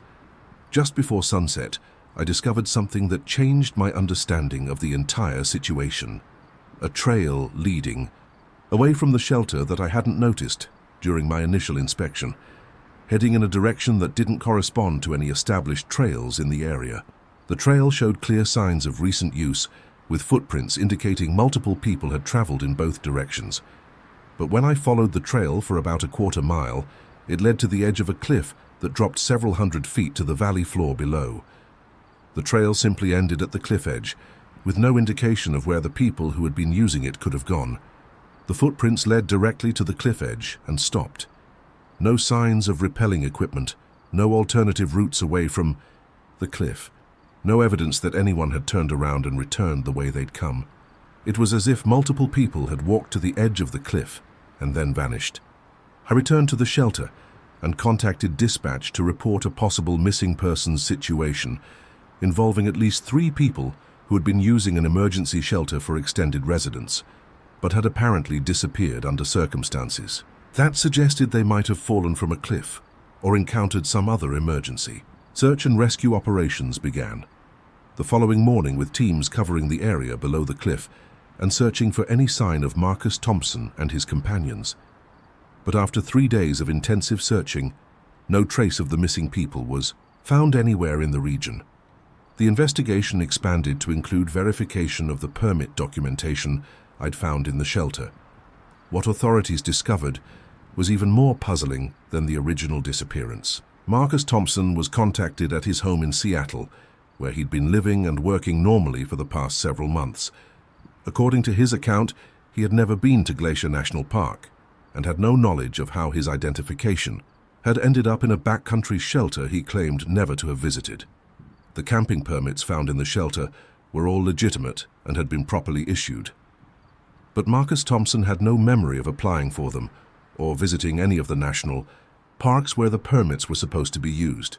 Bank records showed charges for permit fees and camping equipment, but Marcus insisted he had no recollection of making those purchases. Medical examination found no signs of injury or drug use, but psychological evaluation suggested possible dissociative episodes related to work stress.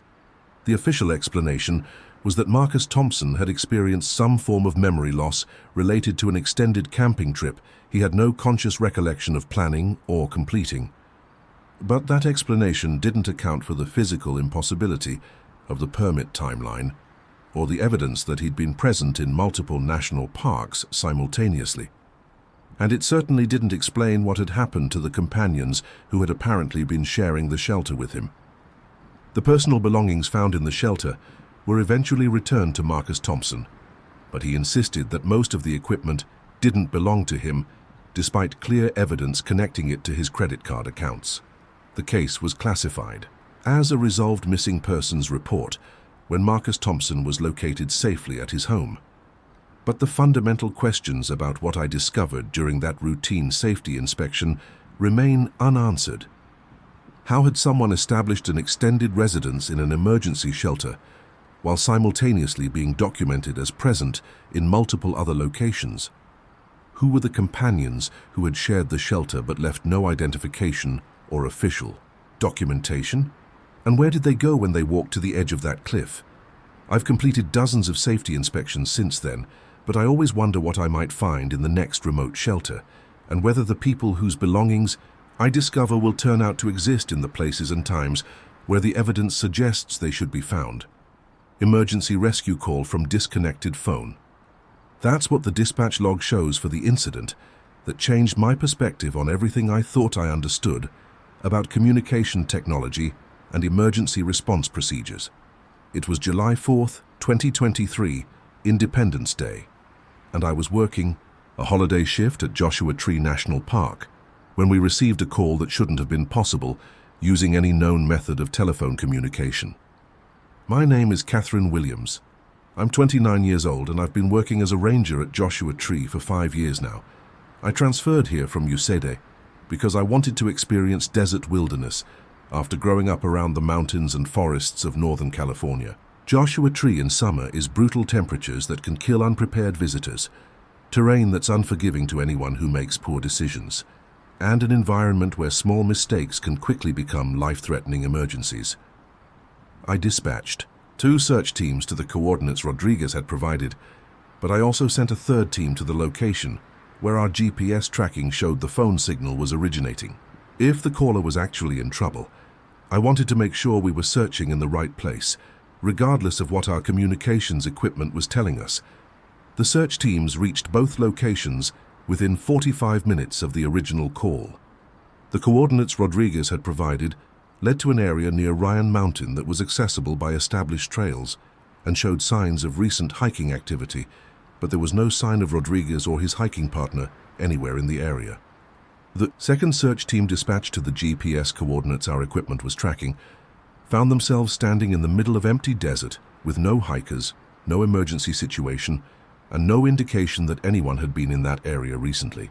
The GPS location was in terrain that would have been extremely difficult to reach on foot, requiring technical climbing skills and equipment that casual day hikers wouldn't possess. Meanwhile, Rodriguez remained on the line, providing continuous updates about his partner's condition and answering questions about their location and the circumstances that had led to their emergency. He described landmarks that were accurate for the area he claimed to be in, gave weather conditions that matched what our teams were observing, and demonstrated knowledge of the park that suggested he was an experienced visitor who knew the area well. But our search teams couldn't find any trace of him or his hiking partner at either of the locations we were searching. Janet asked Rodriguez to describe his surroundings in more detail, hoping to pinpoint his location more accurately. His description matched the Ryan Mountain area perfectly. The distinctive rock formations, the scattered Joshua trees, the views of other landmarks that would be visible from that location. But he also mentioned seeing a stone structure that he described as some kind of old building or ruins that shouldn't have existed in that area.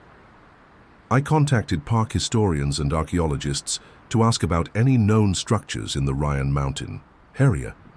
According to their records, there were no historic buildings, ruins, or man-made structures anywhere in the region Rodriguez was describing. Joshua Tree has been surveyed extensively for archaeological and historical resources, and no stone buildings have ever been documented in that section of the park. The call continued for over 2 hours, with Rodriguez providing regular updates about his partner's condition and maintaining communication, while our search teams expanded their efforts to cover a wider area. But the longer we talked to him, the more obvious it became that we were dealing with something outside normal emergency response parameters. Rodriguez's descriptions of his partner's medical condition were detailed and accurate, consistent with severe heat exhaustion progressing toward heat stroke. He was following proper first aid procedures and answering medical questions in ways that suggested he had wilderness first aid training. But when our medical personnel asked him to perform specific assessment techniques, the results he reported were inconsistent with someone who was supposedly unconscious.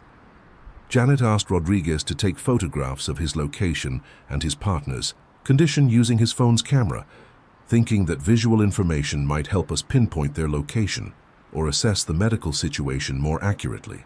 Rodriguez agreed and said he was taking the requested photographs, but our technical systems never received any images, despite his phone apparently having enough signal strength to maintain clear voice communication for hours.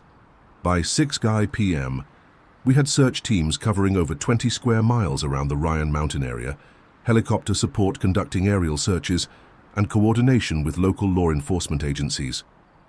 We'd committed enormous resources to an emergency response operation, but we hadn't found any evidence that Rodriguez or his hiking partner actually existed.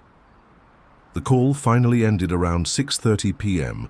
when Rodriguez said he was going to try to carry his partner to a location where they might be more visible to search aircraft. He thanked us for our assistance and said he would call back if his partner's condition deteriorated further.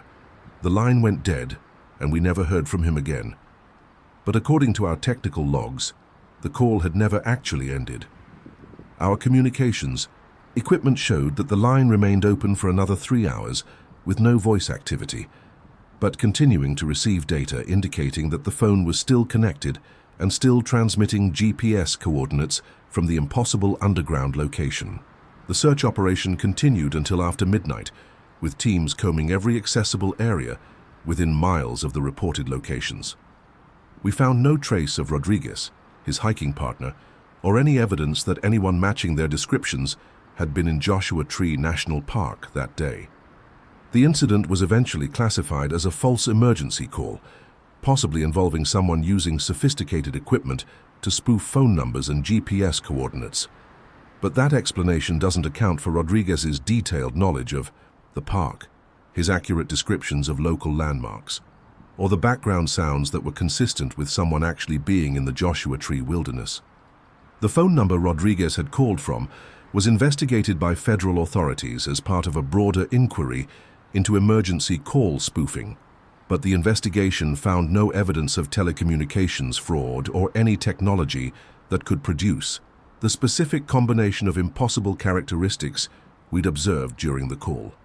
6 months later, we received a missing persons report that gave the entire incident a different and more disturbing context.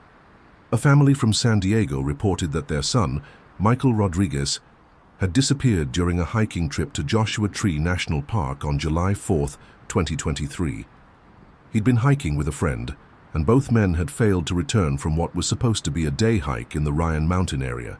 According to the missing persons report, Michael Rodriguez owned a cell phone with the same number that had called our emergency line on the day he disappeared. The phone had been reported stolen in January 2023, but according to his family, Michael had continued using the device despite the theft report being filed incorrectly by someone else.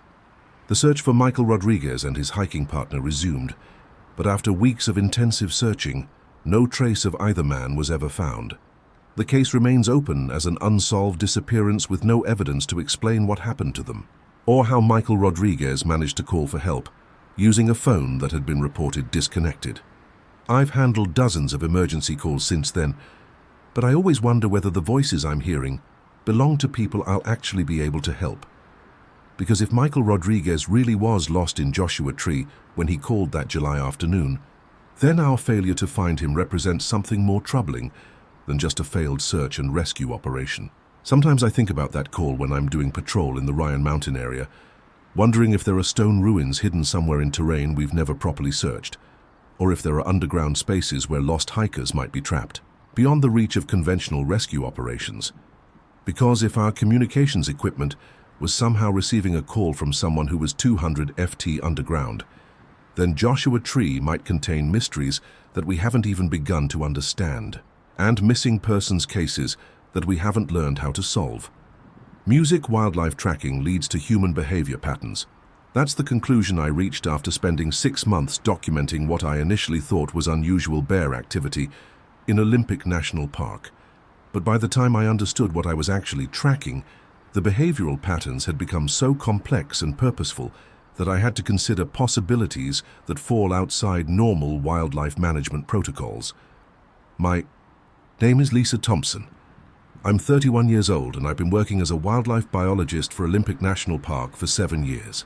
I specialize in large mammal behavior, particularly the black bear population that inhabits the temperate rainforest regions of the Olympic Peninsula.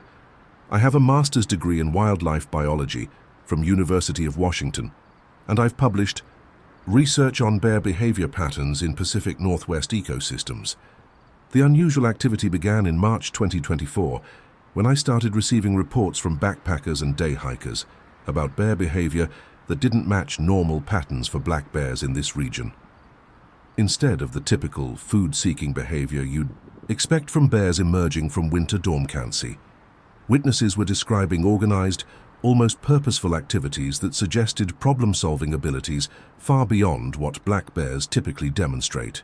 The first report came from an experienced backpacker named David Chen, who'd been camping in the Ho River Valley when he observed what he described as a bear systematically organizing camping equipment that had been scattered by wind. According to Chen, the bear spent over an hour arranging gear in neat piles, separating items by type and size in ways that suggested understanding of human organizational principles. Chen had photographed the bear's activity, and the images showed behavior that was unprecedented in my experience studying black bear populations. The bear was handling camping equipment carefully rather than investigating it for food sources, positioning items in arrangements that served no obvious purpose for bear survival or territory marking. I dismissed the initial report as anthropomorphization, the common tendency for people to attribute human-like motivations to animal behavior they don't understand. But over the following weeks, I received similar reports from multiple independent sources, all describing black bear behavior that seemed organized and purposeful rather than driven by typical survival instincts. A family from Seattle reported observing a bear constructing what appeared to be a shelter, using fallen branches and forest debris, working for several hours to create a structure that was more sophisticated than typical bear daybeds or winter dens. A solo hiker described watching a bear collect and organize natural materials, like rocks and pine cones, into patterns that resembled human artistic arrangements. By April, I was receiving reports of unusual bear activity almost weekly, all from the same general region of the park. The consistency of the reports and the credibility of the witnesses convinced me that something unusual was happening that warranted scientific investigation. I established a research protocol to document and analyze the reported bear behavior using trail cameras, GPS tracking, and direct observation to gather data about whatever was causing these unusual activity reports. What I discovered over the following months challenged everything I thought I understood about black bear intelligence and social behavior. The trail cameras I positioned throughout the area captured hundreds of hours of footage showing black bear behavior that defied conventional understanding of the species. Bears working together in coordinated groups to accomplish tasks that served no obvious survival purpose. Construction activities that produced structures resembling human shelters, but built using techniques that no bear should have been able to develop independently. Most disturbing was footage showing bears manipulating human-made objects in ways that demonstrated understanding of their intended purposes. Bears operating camping equipment correctly, using tools to accomplish specific tasks, even appearing to communicate with each other about complex problem-solving activities. The behavioral patterns I was documenting were so far outside normal parameters for black bear intelligence that I began to question whether I was actually observing bear behavior or something else entirely. The level of organization, planning, and cooperation I was recording suggested cognitive abilities that shouldn't exist in black bear populations. I contacted colleagues at other research institutions, sharing video footage and behavioral data to get expert opinions about what I was observing. The responses ranged from skepticism about the authenticity of my documentation to suggestions that I might be observing a previously unknown subspecies of black bear with enhanced cognitive abilities. But as my research continued into the summer months, the behavioral patterns became even more complex and purposeful. The bears were not only demonstrating advanced problem-solving abilities, but they were also displaying behavior that appeared to be deliberately designed to interact with human visitors to the park. Trail camera footage showed bears positioning themselves along popular hiking trails at times when they were most likely to encounter human visitors. Bears approaching campsites and engaging in organized activities within view of campers, almost as if they were performing for human observers. The behavior was so sophisticated and purposeful that I began to suspect I wasn't documenting unusual bear activity at all, but some form of human activity that was being misidentified as bear behavior by park visitors and captured on my research cameras. But detailed analysis of the footage confirmed that the subjects I was observing were definitely black bears, not humans in costumes or any other form of misidentification. DNA analysis of hair samples confirmed that the bears displaying unusual behavior were genetically consistent with normal black bear populations in the region. The breakthrough in understanding what I was actually documenting came in August when I received a report that changed the entire nature of my research. A park visitor reported observing what appeared to be a bear teaching a human how to build a shelter using forest materials, with the bear demonstrating techniques and the human following the bear's instructions. I initially dismissed this report as impossible, but when I reviewed trail camera footage from the area where the interaction had been observed, I found video evidence that supported the visitor's account. Footage showing a black bear and a human figure working together on construction projects, with the bear apparently taking the lead role in directing the activity. The human figure in the footage was difficult to identify due to distance and forest lighting conditions, but appeared to be an adult male wearing standard hiking clothing. More importantly, the interaction between the bear and human showed none of the defensive or aggressive behavior you'd expect from a wild bear encounter. Instead, the footage showed what appeared to be cooperative behavior, with both the bear and human working toward common goals in ways that suggested ongoing familiarity and communication between them. The bear was not demonstrating typical defensive postures or maintaining distance from the human, and the human was not showing signs of fear or caution that would be normal in a wild bear encounter. Over the following weeks, I captured additional footage of similar interactions between bears and human figures, all showing cooperative behavior that defied everything I understood about black bear social patterns and human-wildlife relationships.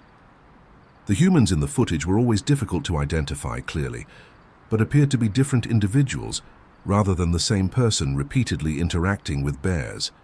Some appeared to be experienced outdoors people based on their clothing and equipment, while others seemed less familiar with wilderness settings. What made these interactions even more puzzling was that none of the humans involved ever registered with park authorities as researchers, photographers, or anyone with official permission to engage in close contact with wildlife.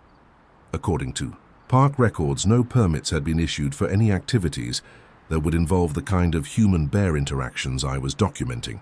I expanded my research to include attempts to identify and interview the humans who appeared in my trail camera footage, hoping to understand how they developed relationships with wild bears and what they were trying to accomplish through their interactions. But despite months of investigation, I was never able to identify any of the humans who appeared in the footage. They didn't match any park employees, researchers, or registered visitors during the time periods when the interactions were recorded. It was as if they appeared in the forest specifically to interact with the bears and then vanished without leaving any trace of their identity or presence in the park. The research project was eventually suspended when I couldn't develop any scientific explanation for the behaviors I was documenting or identify the humans who were apparently involved in cooperative activities with wild bear populations. My final report concluded that I had documented bear behavior that exceeded known parameters for black bear intelligence and social organization, but that the involvement of unidentified humans in the behavioral patterns made it impossible to determine whether the observations represented unusual wildlife behavior or some form of human activity that I didn't understand. The trail cameras remain in place, and the unusual behavioral patterns continue to be documented. Bears in the Olympic National Park region continue to display organizational abilities and cooperative behaviors that shouldn't exist in wild bear populations, and they continue to interact with unidentified humans in ways that suggest ongoing relationships rather than chance encounters. I've published preliminary findings about the unusual bear behavior, but the scientific community remains skeptical about behavioral patterns that fall so far outside established understanding of black bear capabilities. The involvement of unidentified humans in the documented activities raises questions about research ethics and wildlife management that have no clear answers. Sometimes when I'm doing field research in the areas where I documented the unusual behavior, I wonder if I'm being observed by the same bears and humans who appeared in my trail camera footage. Because if wild bears really are capable of the complex social behaviors I documented, and if they've somehow developed cooperative relationships with humans who leave no other trace of their presence in the park, then there are aspects of wildlife management that we haven't even begun to understand. And the possibility that I was never actually studying bear behavior at all, but some form of human activity that I'm not equipped to recognize or analyze, is something that keeps me awake at night, wondering what else might be happening in the wilderness areas that fall outside the scope of conventional scientific investigation.